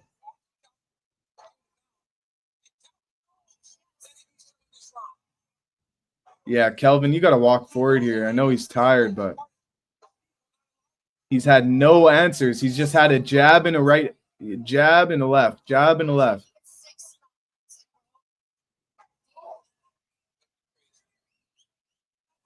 Oh, and Garcia's coming off of 5 knockouts in a row. I didn't even know that. He gets a 6th here against somebody who's never been knocked down. Incredible.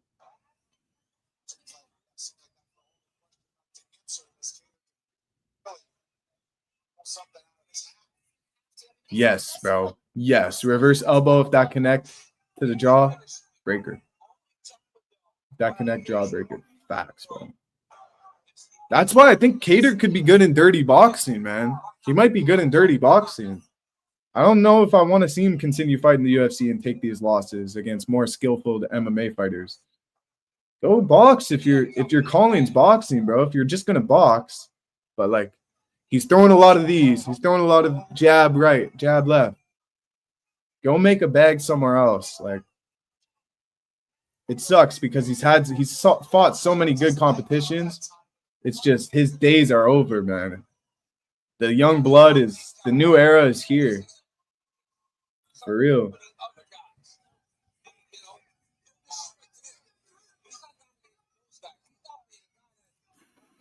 Ooh, exciting though. Seeing better defense, better head movement from Cater this round. Oh, spinning. Oh, that was crazy. Spinning elbow. That was nuts. Great fight pair of warriors. Facts, bro. Both these guys. That Nate Landwehr fight was really good, too. Morgan Sherrier and Nate Landwehr. That was really, really good.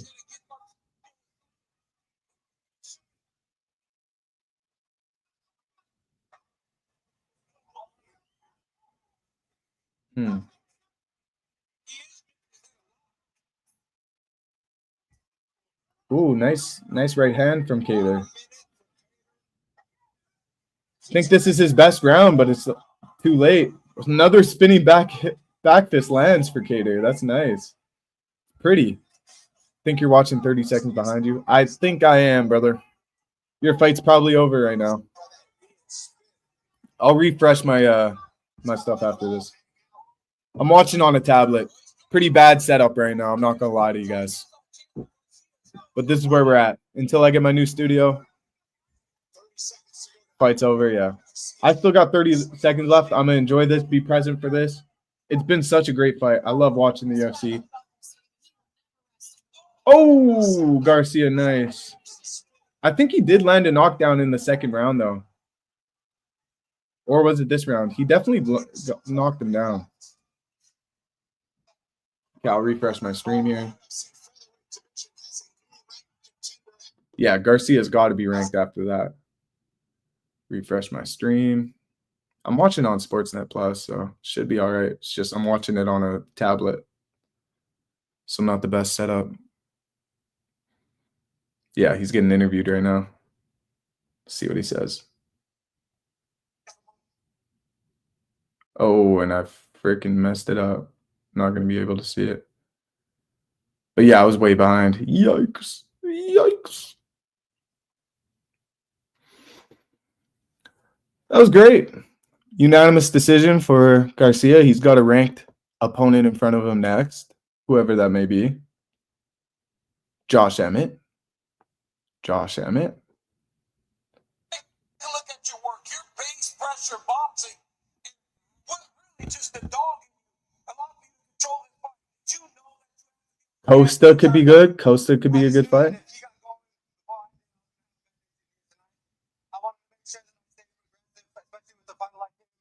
Put my hands on him. Be smart in here, man. This guy's such a vet. I don't want to get stupid in here. I mean, no, I'm being crazy. I hate that I ruined with class, bro. With class. But that's okay because I'm in here blessed. Great post-fight interview. Sharp. Really sharp. You spoke about getting respect. You just be one of the ranked guys in the division. You will be in the rankings next week.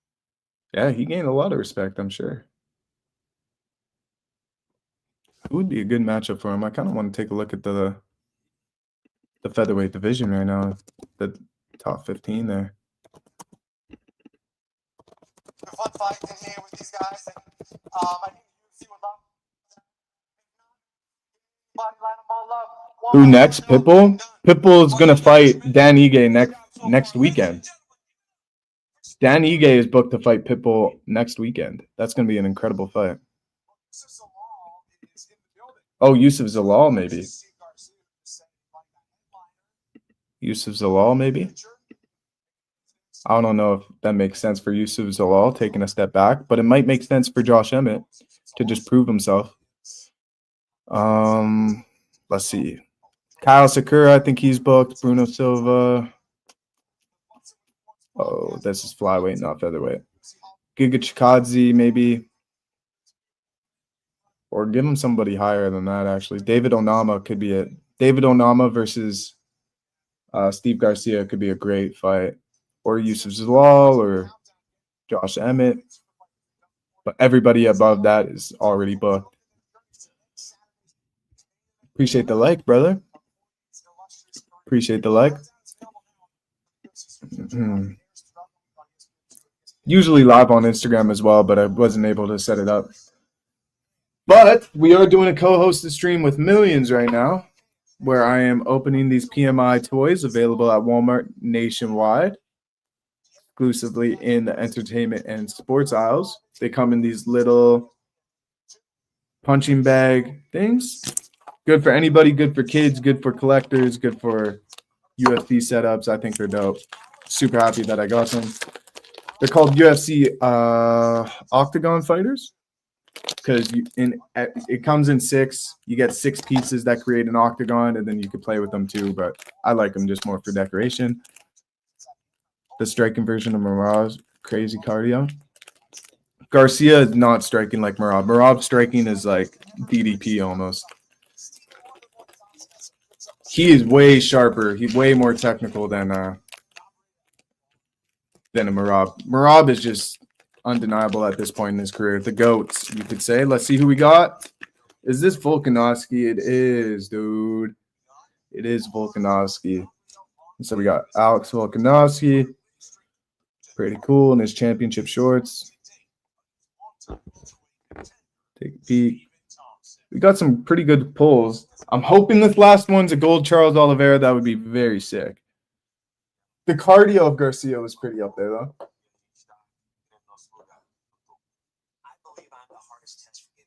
Dope.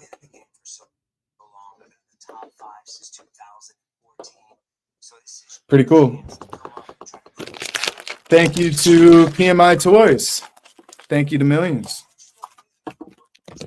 They also come with some stickers and some more collectible stuff, but I don't want to open all those. What's great about these as well is they're already marked on the bottom as what fighter they are. So if you want to put them right back in the case and just put them right back in your thing, you're not going to lose track of which one's in which is pretty cool. Only one more to open, though, on this stream, and then we're all done with these openings. I'll probably open it after the next fight, going into the main event there.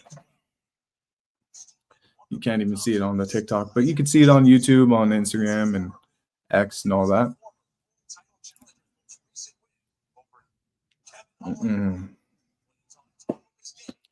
Great performance from Garcia, really. He looked really good. But he looked really good against somebody who's very one-dimensional and just boxing, so give him Yusuf Zalal, give him a Josh Emmett who can mix things up a little bit.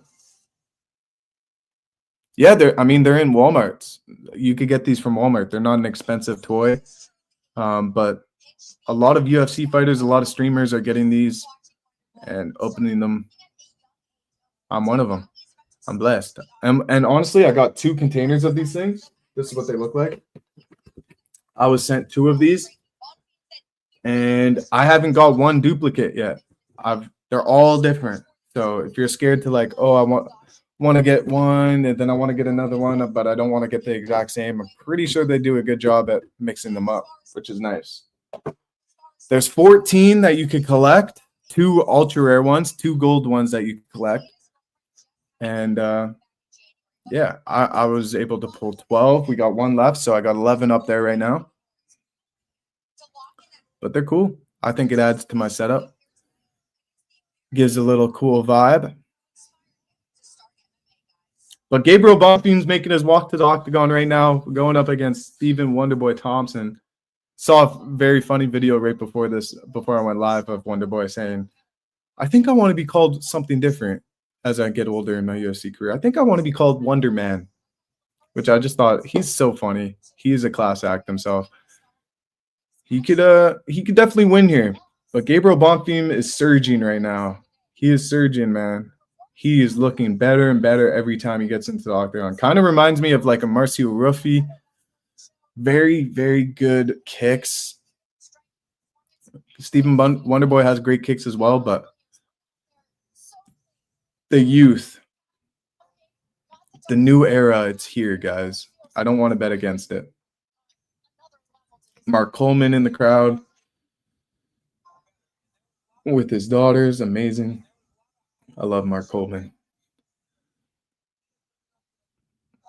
Wonder Man, very simple but effective name. Exactly. Exactly. They should change it. They should change it to Wonder Man, and nobody would ever notice. Back-to-back wins for Bonfim, 3rd highest significant strike defense among active UFC welterweights, 63.9%. He is very, very good. He is going to land a lot. I really do see him hurting Wonderboy in the first round.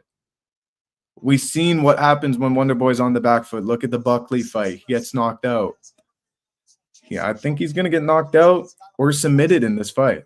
I think he's either going to get clean knocked out or he doesn't get put away with the shot, but it will knock him down. And Gabriel Bonfim has a 75% finish rate, submission rate. Like he has a 75% win by submission rate. So he's very skillful on the ground and way more skillful than Wonderboy is on the ground. So I think he's going to hurt him. They're both going to stand and bang kickbox fight until Wonderboy gets hurt. Then he's going to take it, just bounce on him, land on top, get something in on the top. Darce choke, arm triangle choke, something. That's my prediction for this one.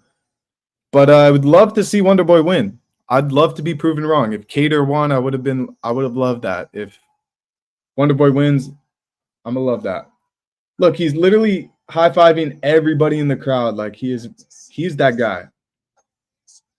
No ego. Loves what he does.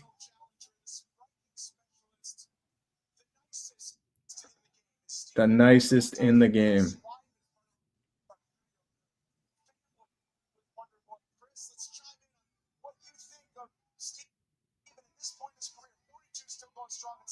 "42 years old. 42 years old. I think he's the oldest fighter on this card. Oldest man in the UFC. And he still looks young. If he didn't have the gray hair, you wouldn't expect this guy to be 42. He's ripped. He's going to be throwing back head kicks. He's going to be doing flips. He's just insane. A specimen of an athlete, guys. But so is Bonfim. Bonfim is just a younger, surging, talented version of this guy. 7th most significant strikes in UFC. 7th most significant strikes in UFC welterweight history. 1,251. So he's showing his veteran with that stat.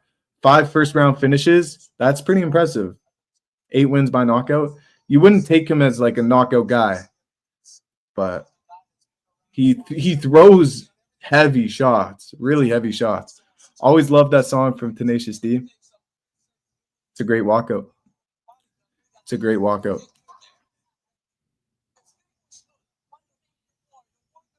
Yeah, they're talking about what I just said on the broadcast as well, saying he wanted to be called Wonder Man.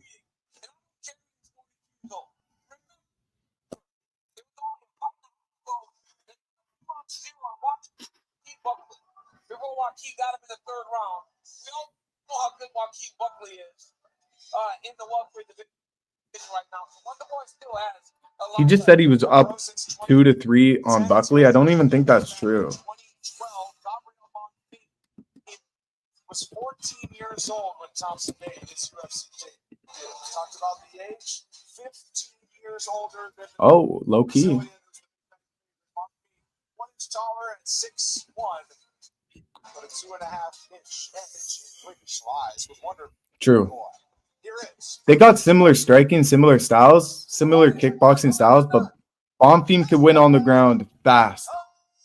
He's got a deadly submission game where Wonderboy doesn't have that. He's very trying to stand and bang with you, counter striking. It's more of like a counter striker versus a finisher. That's what we're looking at here. We're looking at Wonderboy, who's going to be looking for that counter strike, looking to land these kicks, looking to stay at distance, while Bonfim is going to be looking to kill, looking to finish, get him to the ground, lock in the submission if he has to. If not, he's just going to stand and knock him out. He's a huge favorite. I'm not mad at anybody who picks Wonderboy in this fight. I see a lot of people who picked Wonderboy in this fight. I just got to think that the new era is here, man. He looked so good in his last fight. Bonfim impressed me too much in his last fight to go against. Really did.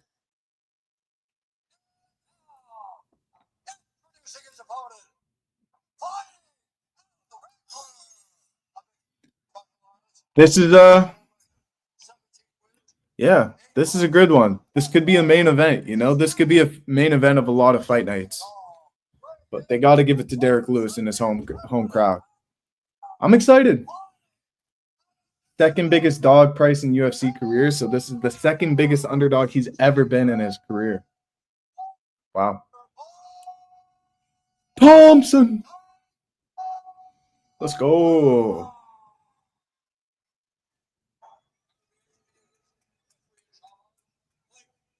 A lot of Wonderboy crowd. There's a Wonderboy fan section over there. Okay.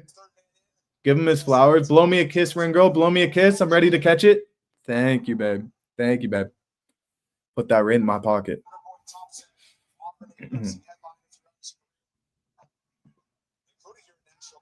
Come on. I don't want to see him get finished in the first. Let's see a competitive, good fight here.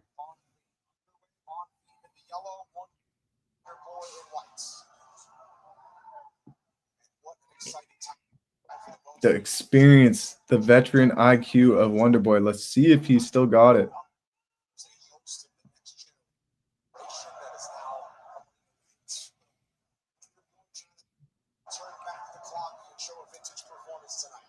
Bonfim was very, very constant in his last fight. Pressure, pressure, pressure, striking, striking, striking. Never really even stopped.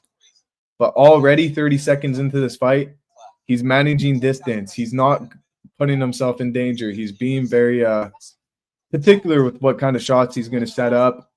He doesn't want to get counter-striked against Wonderboy. That's his game. He knows that's his bread and butter, so he's being a little more safe.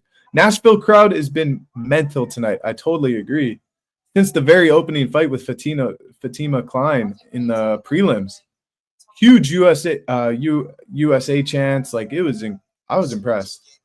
It looks packed in there. It looks filled up. It looks sold out. Great crowd. Shout out to the crowd. Shout out to the fans.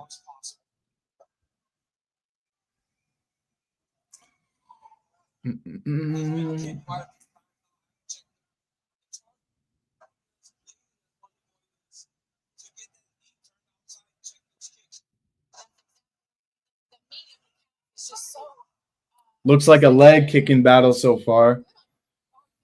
Unfortunate. They're just really, really not trying to get into each other's distance here. Just sort of feeling out round so far.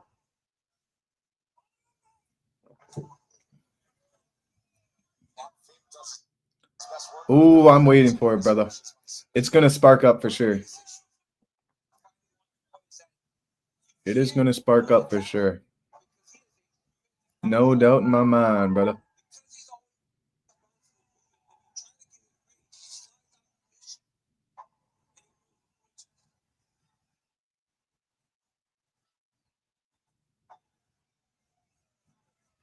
I'm waiting. I'm waiting.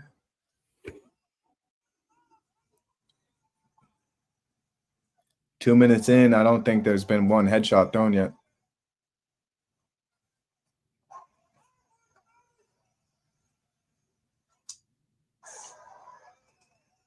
Strictly just a kickboxing fight so far. There we go. Bonfim shoots the double leg, shoots the single leg.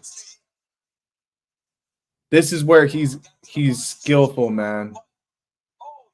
Took his back and slams him to the ground in the middle of the octagon. Wow.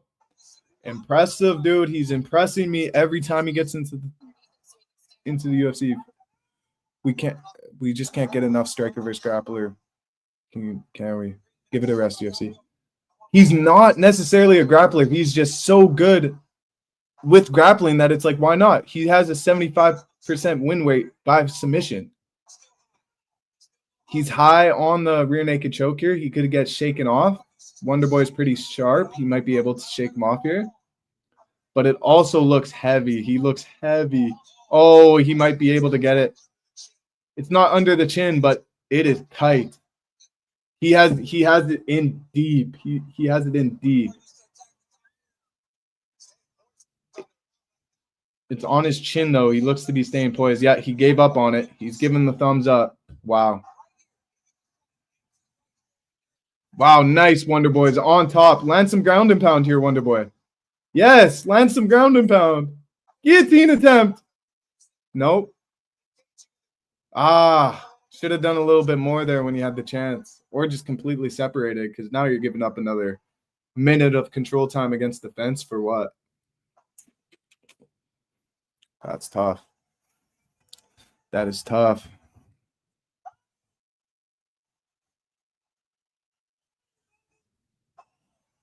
Thompson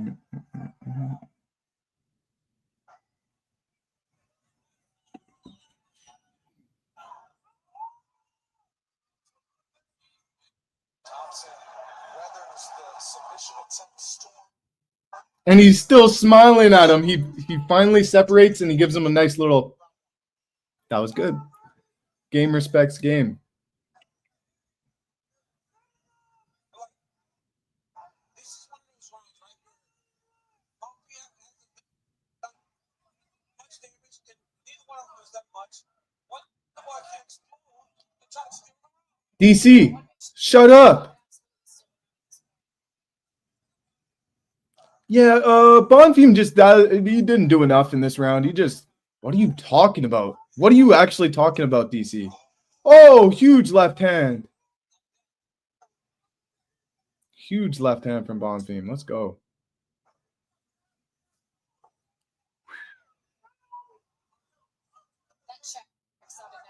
Wonderboy does have a lot of will. That's why he's still fighting in the UFC, man. He'll probably fight on the UFC White House card. Like, he is loved by the UFC. I'm glad to see it get out of the first round. That makes me happy. Put some respect on his name. But I think Bonfim will go back to the takedown. I think he'll go back to that just because he's not landing much on the feet. He's being very passive. Wonderboy is a very rangy striker for welterweight. So he's managing the distance. He's controlling the distance. But, yeah, you're going to want to win those rounds. Like DC and the commentators and the broadcast were saying at the end of the round there. There was a minute left in the first round.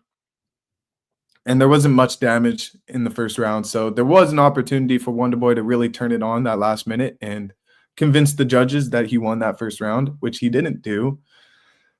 But, yeah, I think Bonfim sticks to the grappling. And if he can't get that submission, Wonderboy separates. He has a chance to win the round at the end of the round. It might go like that exact same script for the next two rounds. We'll see. Unless they start landing on the feet and just start going trade for trade, trade for trade. We shall see. Round two. some of the best rising talent.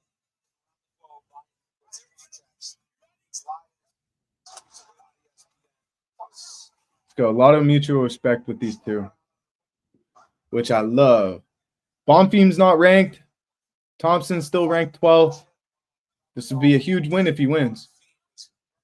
For either fighter. One, you'll get a ranking.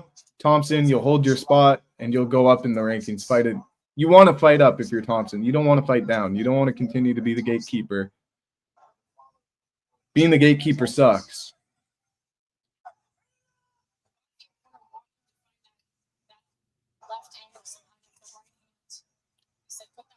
I think Bonfim's going to wait another minute here. If nothing really happens, he's going to shoot another single or double leg.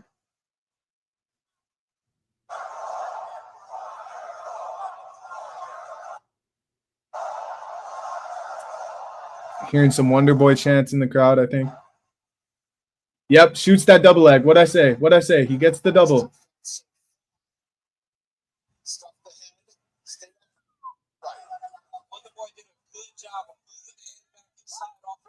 So not much damage was done there.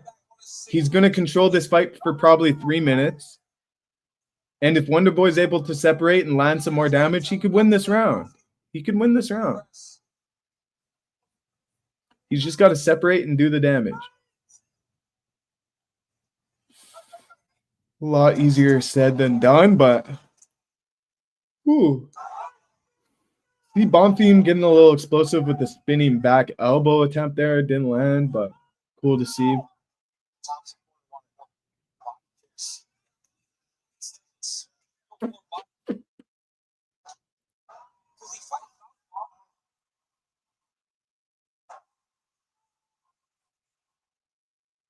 DC, I've always wondered why you don't just close your mouth, bro. I know. I've always wondered why he doesn't kick him to the body. Ooh, nice left hand counter from Bonfim. Derrick Lewis warming up in the back. Let's go. I believe.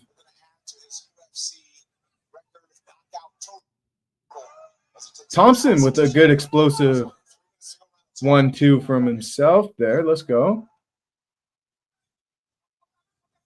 See, like, Stephen Thompson's literally kicking him to the body, and DC's like, I don't know why he doesn't kick him to the body more. Why doesn't he do that? Why don't you just watch the fucking fight? Golly, bro. It pisses me off.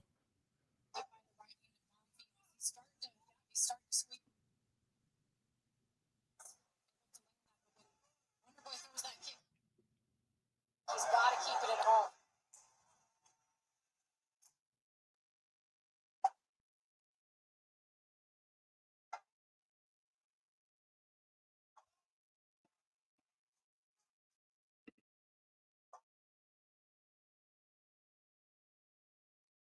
Shout out to my one homie watching on YouTube right now. Appreciate you.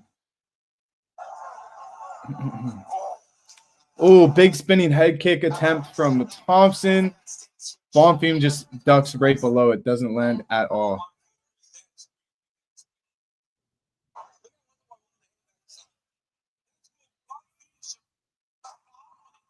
Takedown. Gets it. Bonfim gets it. Right on his back. One hook in.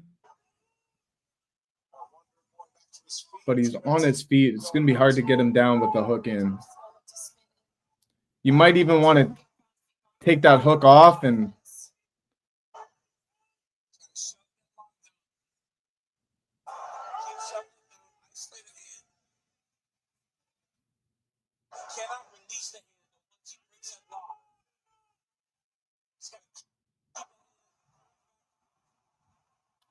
Bonfim's kind of fighting like a pussy.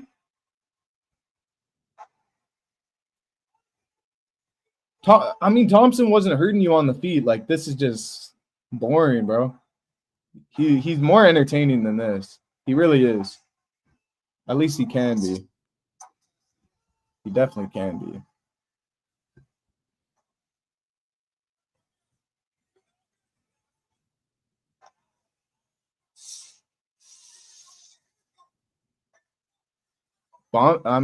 Thompson's outstriking him. Thompson's outstriking him.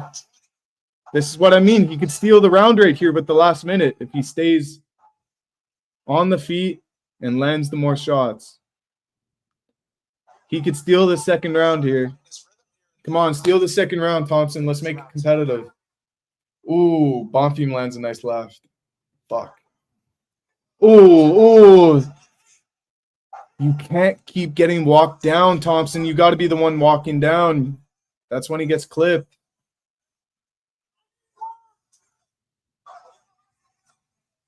Close round. Oh, Bonfim knocks him down with the left.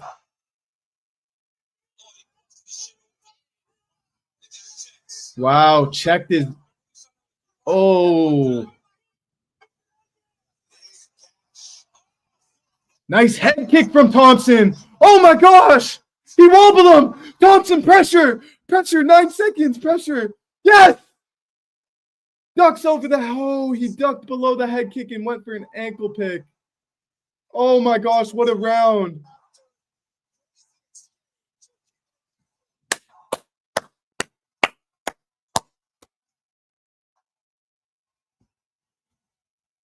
Let's go. What a round. Oh, nasty cut on the shin. I didn't even see that. They said Thompson checked a kick and it opened up his shin. And yes, that shit is wide open. Dude, take a seat on the stool. Clean up the cut. They're not even looking at the shin cut. Bro, they're not even handling the shin cut. They only got one cut guy on him. He's got 2 cuts. Get him another guy. What is that?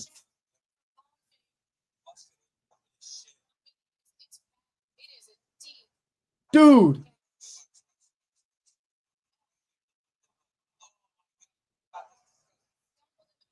DC, bro, what are you talking about? It's a cut, bro. You're a fighter. Oh my god, it's so disgusting. Oh my god, look at that. Oh my god. Shut up, DC. Shut up. Price just leaned down and took a good look at the cut before the start of round 3, tripping a little bit. Bro, because the cut man didn't even do anything with it. Let's go. Save the hugging for after, bro. Fucking fight. I hate when they do that. Oh, immediate single leg shot from Bonfim. So bunk, bro. He's scared to stand with Wonderboy. This is not a good sign if he gets another ranked opponent after this. He is not doing what I thought he was capable of on the feet.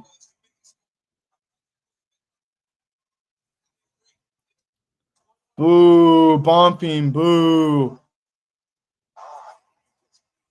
Dude, the cut man, what was up with the cut man there? Like, could have had 2 people working on him. Could have had 1 person working on the shin and 1 on the eye, but nope. Works on the eye for 20 seconds out of the 30 and then goes to the just stupid.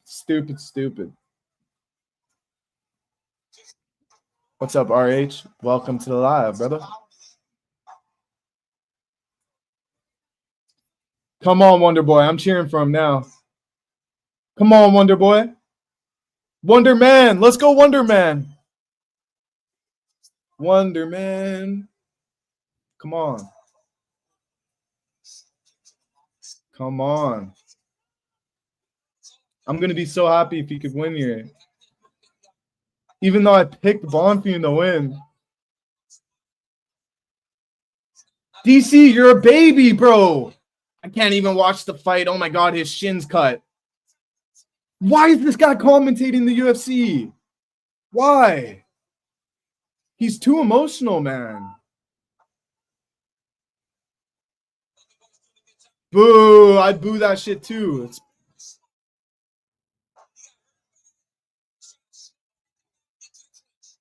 And the ref is just looking at the cut. What are you going to do? Stop the fight because he has a cut? What is up with the UFC nowadays, bro? Once they see blood, it's like, oh my gosh. Oh my gosh. Yo, don't spoil. I still got 3 minutes left, bro. I still got 3 minutes left, fam. Wonder Boy, come on. It's this fucking grappling, bro. Separate it, ref. Like, geez, man. He's not been able to do anything in this grappling. Turn him around. I'm done looking at the chat. That should be 29-28 for Wonderboy. He landed strong. I'm done looking at the chat. I think Wonderboy should win this too. 2 minutes 30 in my 3rd round, though, please. I still got to watch this 3rd round here. Still got to see if he wins this 3rd. You showing the screen or nah? Nah, fam. That's called piracy, unfortunately. They kiss and fight. They kiss and the fight ends? Bro, you're telling me they hug at the start and then they kiss at the end, bro? Bro, I got to see that. Yeah, I'm still got 2 minutes in my fight, so. Main event coming up, though, Nate. Main event's about to come up. I'll refresh after this 2 minutes is done. I don't want to miss anything. It's just so. Oh, head kick! Yes! Nice head kick. Oh my gosh. Let's go. I'm cheering for Wonderboy even though I picked Bonfim to win on my pick show. Oh my gosh, this is stupid. I'm so dumb. Ah, Wonderboy is looking good, man. Oh, he gets the takedown though. Boo. Right back up though. Right back up, Wonderboy. Come on. Wonderboy actually kisses him, bro. I actually believe you guys for some reason. Wonderboy would kiss him, bro. He would. A minute 30, gets back up, gets taken down again. DDP would, Marab would, so many fighters would, bro. And he's back up, though. You can't give him the win for doing this kind of fighting, bro. You can't. You can't reward fighters for doing this shit. We've seen it time and time again. Big example, Mario Batista versus Jose Aldo. Like, you can't reward fighters for fighting like this. Ref, separate them. Separate them. Separate them, ref. Holy shit, this ref is shit. I hate this ref. Just staring at his cut. Oh my gosh. This is the same ref I think separated the Nate Landwehr fight out of nowhere. Wonderboy could fight 5 rounds. He's fought 5 rounds many times. Bonfim has not. Bonfim is still new to this. Bonfim cannot go 5 rounds with Wonderboy right now. I'm telling you, the style of fight he's fighting is so exhausting. DM link, just look up cracked streams or, yo, it's so easy to find a stream online, boys. It's not tough. Crack streams, Streams East, mess streams, whatever it is. Look up UFC live streams free. I'm watching on Sportsnet Plus, though. I would never not pay for my UFC events. Okay, I'm going to hit a little refresh. I hope I don't miss the decision here. I hope it's not too far enough. I hope I'm not too far behind. Okay, I'm hitting a little refresh. Come on. Yeah, you're watching via telepathy in the TikTok live chat. Exactly, bro. You got to just live it through me, brother. Come on, I'm refreshing. Thompson, 29. They gave it to Bonfim. Bonfim won a split decision. No. That's rewarding the grappling, the fucking weird grappling. I don't want to say gay because we're in 2025, but it's so gay, guys. Fuck. You can't reward grappling like that. I can't believe Bonfim won, bro. Wonderboy lost, bro. I refreshed my stream and I was way behind, bro. The UFC judges continue to be absolute garbage. Thompson won 2-1. He definitely won 2-1. He won the second and third round for sure. But apparently on 2 of the judges' scorecards, he didn't win the third round. He didn't win that third round on 2 of the 3 judges' scorecards because of the constant cage grabbing and the ref not separating them. Horrible reffing, horrible judging. Horrible reffing, horrible judging, horrible fighting technique. It can't be rewarded. Huge robbery. Huge robbery. And it's disgusting because now Thompson probably won't be ranked. Bonfim's going to be skipping ahead to like the 12th rank. It's disgusting. It's so bad. It's so bad. The UFC is rewarding fighters for being boring. It is bad. It needs to stop. I don't know the solution. Maybe the refs just have to call that. They have to separate it. And if they go to it again and they go to it again, take a point away. Take a damn point away if he's just constantly going for a cage grab. If you're just cage grabbing to win a round, you should be penalized for that. Or the ref should be more on top of it to separate.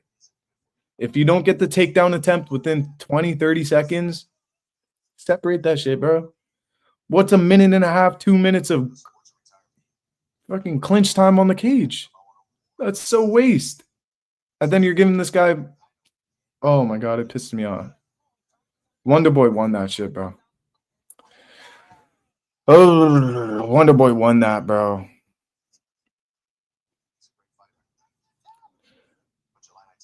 Fence posturing, bro. It needs to stop. Clinching wins you fights. And it's constant too. It's like they would get separated. He would get up. He would finally get out of the position after 2 minutes. He'd go right back to it, and the ref just keeps it there. I think it should be able to penalize it. You should be able to take a point away. If you separate it, you're the ref. He's going for it. He doesn't get it. You separate it. He goes right back to it. Okay, you separate it. He goes right back to it. Take a damn point away. Punish it. Punish it so fighters don't do that shit again because they're going to keep doing it if they're winning fights because of it. So it's disgusting. I'm opening up my last PMI toy. This will be hopefully a gold. Would be dope if we get the second gold. If we don't, this will probably be Weili Zhang. This could be Weili Zhang. This could be John Jones. This could be Weili Zhang, John Jones, Charles Oliveira, rare. So there's 3 options we could get here. Pretty exciting. Pretty exciting. My last PMI toy that I'm going to be opening up on stream ever. No, I'm just kidding. Maybe not ever, but I already have 12 figures, so I probably don't need to get more of these. But these are available nationwide in Walmart, so nothing crazy. You guys can pick these up for yourselves. They're in the entertainment or sports aisles at Walmart. There's 6 in a box. They come in this. They're called Octagon Fighters. There's 6 in a box. And then they also come with stickers, parts, and you build like an octagon that you could also put the figures in and play with. So they're meant for kids, but I also think as a collectible, they look pretty dope. Going to be back from retirement, the GOAT. The GOAT, John Jones. The GOAT, John Jones, is back, bro. He retired for 2 weeks and then came right back. Okay, so this could either be John Jones, a normal John Jones. This could be a gold Charles Oliveira or a Weili Zhang. Any one of them is dope. But we shall see. Oh, I think I opened up the wrong one. I did. I'm going to leave that for later because I don't want to open that and build that right now. Actually, I'll just show you guys because I didn't open out one yet. But this will spoil who's in it, so actually I'm not going to look at it. But it just comes with 6 of these. You build them, you connect them, and you can put the fighters inside of here as well. Okay, I don't want to look in this. This will spoil who I got. I'm a big surprise guy. Dustin Poirier showing some former interim champ, showing some stats with Dustin Poirier right now. 1,752 significant strikes. Wow. My last toy. I was like, you know what? I have 2 boxes. It only makes sense to put them on top of the other poster. Invite Bar Sports. That's cool. Okay, here we go, guys. Who are we going to get? I think it's going to be Weili Zhang, John Jones, or a golden Conor. Oh, it's looking like it's not the golden one, so we kind of got rinsed. We didn't get a gold one. Weili Zhang. I was kind of feeling it was going to be Weili Zhang. Not going to lie, not the best looking one that we've pulled, but still good. Doesn't really look. I guess it's got Weili on the trunks, champion trunks. Still a good pull. I was hoping for Charles Oliveira, but we'll put it right there. Pretty cool. So we pulled Brandon Moreno, Islam Makhachev, Valentin Shevchenko, Sean O'Malley, Islam Makhachev, Weili Zhang, Conor McGregor, Charles Oliveira, Golden John Jones, Max Holloway, Amanda Nunes, and Israel Adesanya. I love the UFC, man. So sick. Oh, and I think there's a toy in here as well. Just looks like a stool. Or what would this be?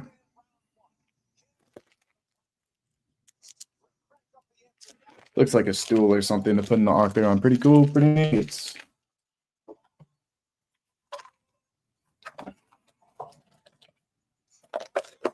Yeah, that one, not my best pull. Yeah, these are dope. These are at Walmart's. You know, they're not too expensive or anything. And then you could put them right back in their container. They have labels on the bottom. So if I want to pack these all up, it's very easy to just put away and have them organized. They're a dope little, they add to my little set here that I got going on. So I love it. Live in London, bro. So that's sweet. We actually, our main reporter is Mike Owens. He lives in the UK as well. Check him out. His name's Mike Owens. He's all over our Inside Fighting page on Instagram. He does all of our fighter interviews on YouTube. He's the GOAT. He's the GOAT. Did you go to UFC London then? If you're in London, did you get to go to UFC London? That was a great card. I'd say it was a pretty good card. It wasn't a phenomenal card. We had But Sean Brady had a great performance in that one. Nice one, bro. Cheers. Cheers to you, mate. Cheers, brother. I really do appreciate the company on these lives, man. When I'm not chatting to anybody, it gets pretty boring up in here. So I do appreciate you holding it down. We're going to get into the main event here shortly. They're going to be making their walks to the octagon. Derrick Lewis versus Tallison Teixeira. Knockout veteran versus knockout prospect. Young versus old. Wow. I can't believe Stephen Thompson just got robbed. Stephen Thompson just got robbed so hard. If you guys like, there's a page called Verdict MMA. Verdict MMA. They probably already put a post out on this. Yes, they have. They have Thompson winning 2 out of the 3 rounds. Look, I'll show my TikTok right here. You can see that. They scored Thompson winning the 2nd and 3rd round, just like how we all saw it. But yeah, he definitely got robbed. Definitely got robbed. Unfortunate for Thompson. It's crazy that they could reward clinch time like that. It's so stupid, man. It needs to be penalized. It needs to change. It just has to happen.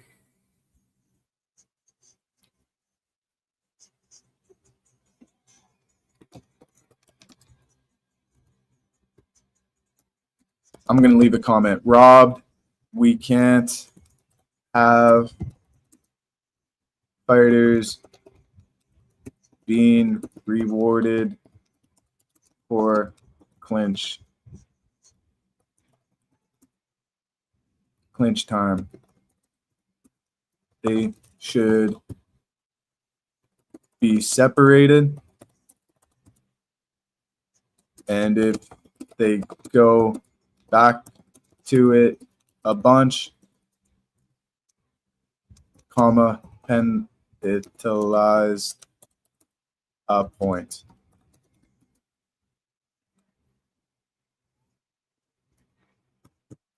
Yeah, went. Oh, you did go. Good card, but love experience UFC in Las Vegas in the US. I luckily enough did get to go see Ankalaev versus Alex Pereira UFC 313 in Vegas. I have a vlog up of the whole experience on Inside Fighting. If you go to, there's a playlist of event vlogs. I'm going to be posting a lot more this year, hopefully as well. So rewarding fighters for not doing any damage and bear hugging will be the death of UFC. Sadly enough, man, it's true. I even think that Alex Pereira should have won that fight against Magomed Ankalaev. I thought he won 3 out of the 5 rounds. But all 3 judges had him losing the 5th round. I thought he won the 5th round. So it's the clinch time, you know? They really do be rewarding it. And especially in a main event title fight, it was just, I don't get how they could reward clinching over striking. But wow, the setup actually does look really cool with all the figures on top. That's dope. Shout out to Millions one last time. Shout out. Looks like this. Available in Walmart. Pretty cool. Not gonna lie. Pretty cool. Okay, they're about to make their walks to the octagon. I'm just going to refresh my stream just in case it is behind a little bit. They could be already in the ring by now. I don't know. Yeah, Teixeira has already taken off his shirt here, so I was behind a bit.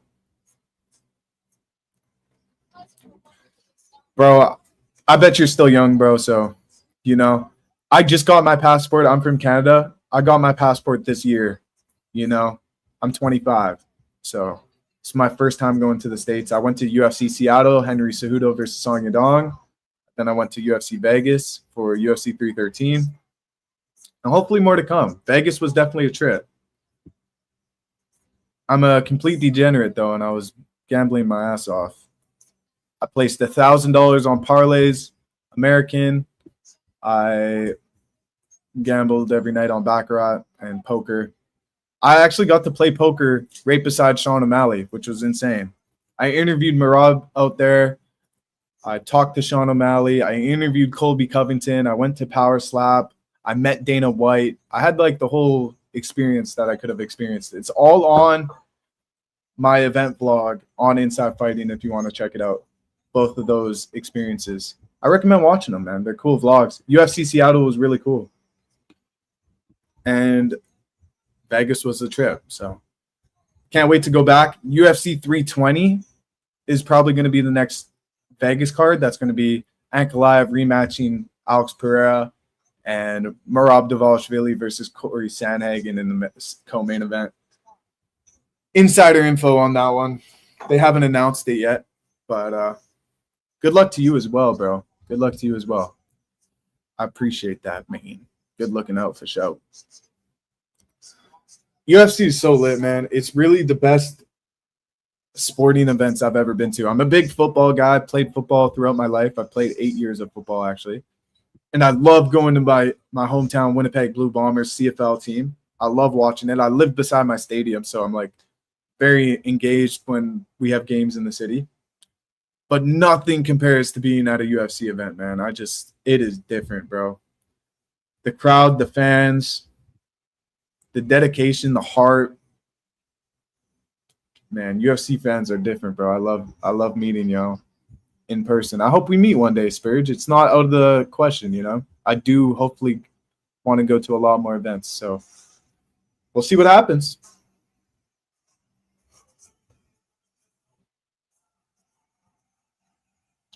Continue to grow, continue to build, continue to be consistent. Derrick Lewis making his walk to the octagon right now. The big man, the big boss man. I'm going to just refresh one more time just because I don't really care about missing the walkout if I'm behind. If I'm behind during the walkout, I don't care. But if I'm behind during the fight, I do care.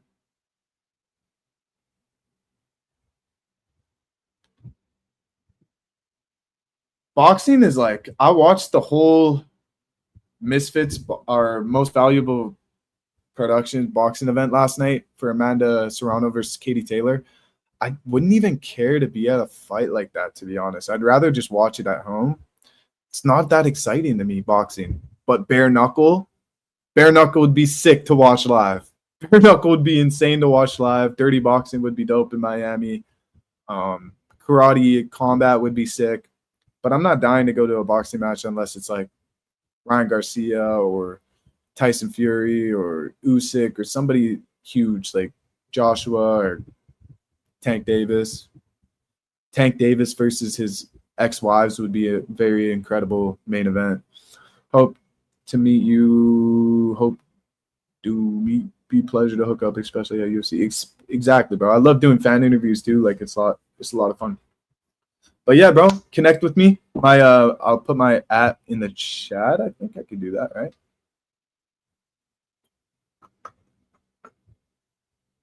Should be able to comment here.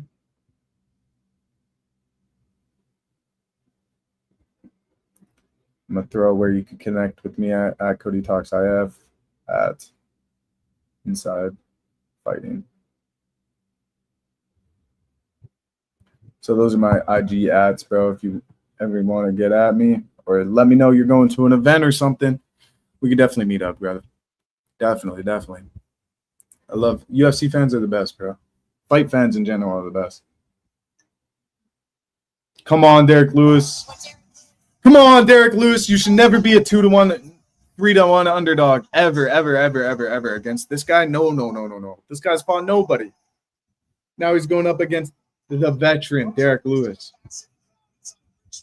Dude, he looks in shape, dude. He looks in shape. My guy. We're tapped in. I appreciate you, bro.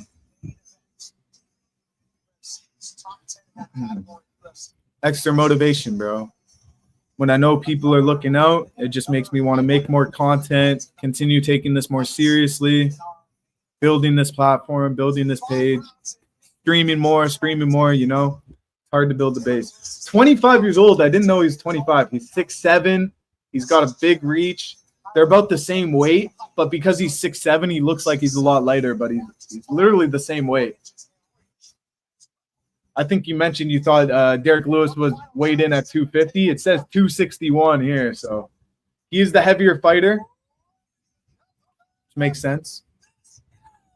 The main event of the evening. Yo, hitting that shit in person with Bruce Buffer was on my bucket list for the longest time since I was a little youth fan. And then I got to hit that shit in Seattle. It was, going to a UFC event will not disappoint, bro. Definitely worth the ticket and the trip with the boys, bro. I'm telling you. And now, got the Brazilian for the win. He's not going to pass 2 rounds in his career. Yeah, he's never been to round 2 in his career. He's only got first round finishes. It makes sense to pick him. But give me the underdog. Give me the GOAT. Give me the Black Beast. Give me Derrick Lewis. In his hometown.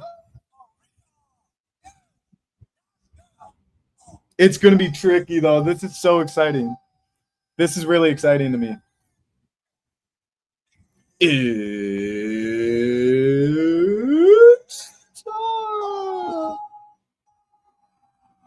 Bro, if you watch my UFC Seattle vlog, I met Bruce Buffer. I got to bump into him, give him a little fist bump.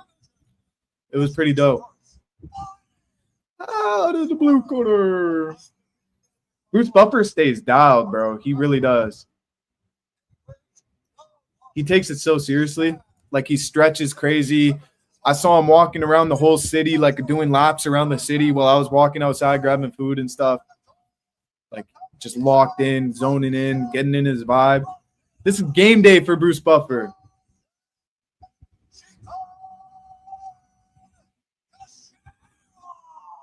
He hasn't really... Yeah, he's getting booed. He's fighting out the other guy, his opponent's hometown, like... Huge chance for Derrick Lewis. Let's go. Let's go, Derrick Lewis. Come on, I believe, bro. I believe.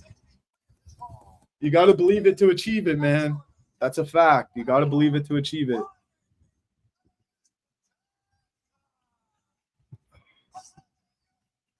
What's up, Prash? What's good? Welcome to the live. The Black Beast! Come on, bro. Let's go.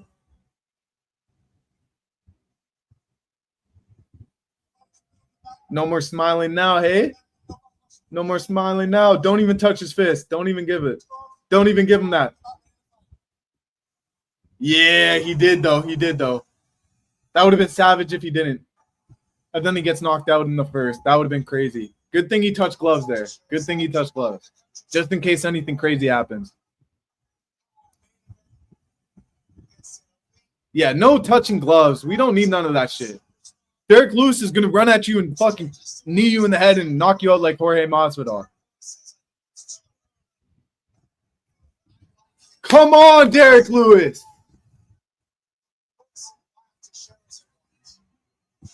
Tallison is so good and rangy at heavyweight. 260 pounds, 6'7". Crazy reach. Nice kick. Shut up, DC. Shut up. Oh, Derrick Lewis. Yes. Yes. Yes. Knock him out. Knock him out. Fucking Daniel Cormier was like, that's it. Yes. Yes. The Black Beast, baby. And Daniel Cormier, right first shot that Teixeira wins. He's like, oh my God. Oh my God. Derrick's hurt. Derrick's hurt. Shut the up, DC. Knockout, first round, the Black Beast. Oh my God. I wish I had money to gamble on this. I would have done it. His balls is hot. Take the shorts off, baby. Let's go. Great stoppage. Horrible stoppage, but great stoppage. Oh, piss on his corner. Yeah, let's go. All talk, baby. Let's go.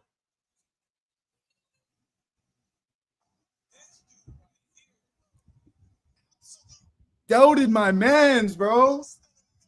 Oh, I wish I bet on this, bro. I have no phone going. I'm just.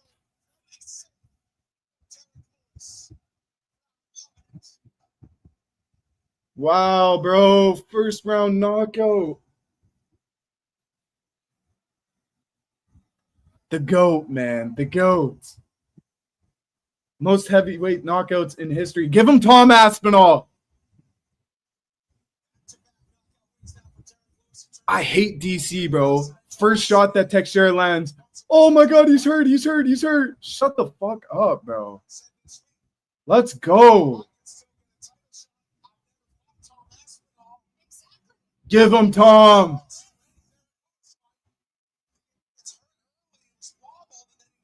He wasn't wobbled. He got poked in the eye with the knuckle. Yeah, dude, he wasn't hurt. He got poked in the eye. His eye instantly closed. He wasn't even hurt. They're boosting. They're boosting so hard. Yeah, knocks him down. Nice. Good follow-up, though. That's a heavy shot. That's a heavy shot to follow up. Bink. Bink. Got him. Oh. Got him. Oh, my reaction would have been times 100 if I put money on that. Holy.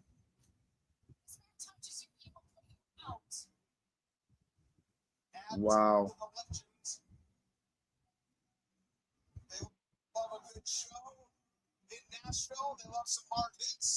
Let's go.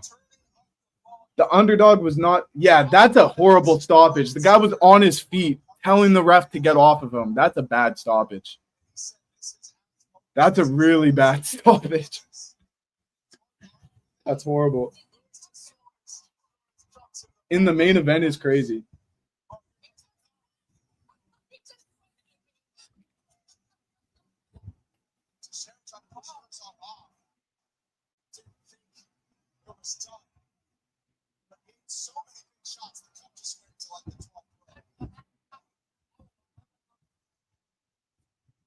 I'm so hyped for the Black Beast, man. No, he just flashed the crowd his ass. He just mooned the crowd.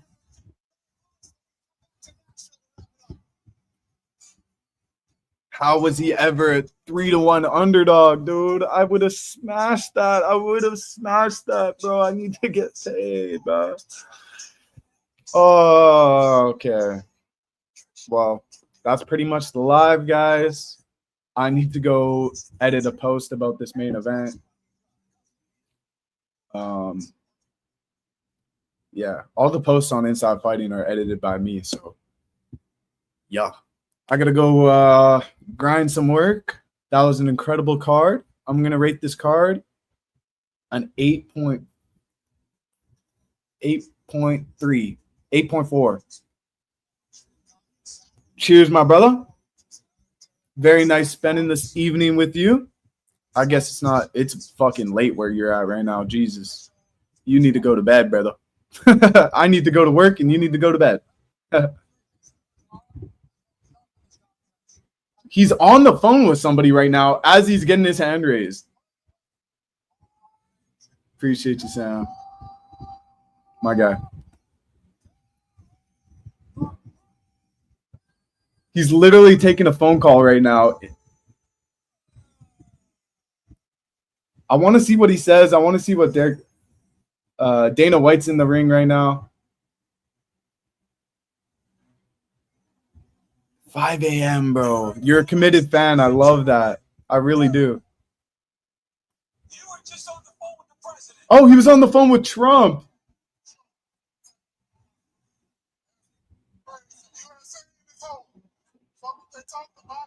USA in this hoe. Goated. Put it on a t-shirt. True. Still Saturday where I'm at. That's insane. It's 11 p.m.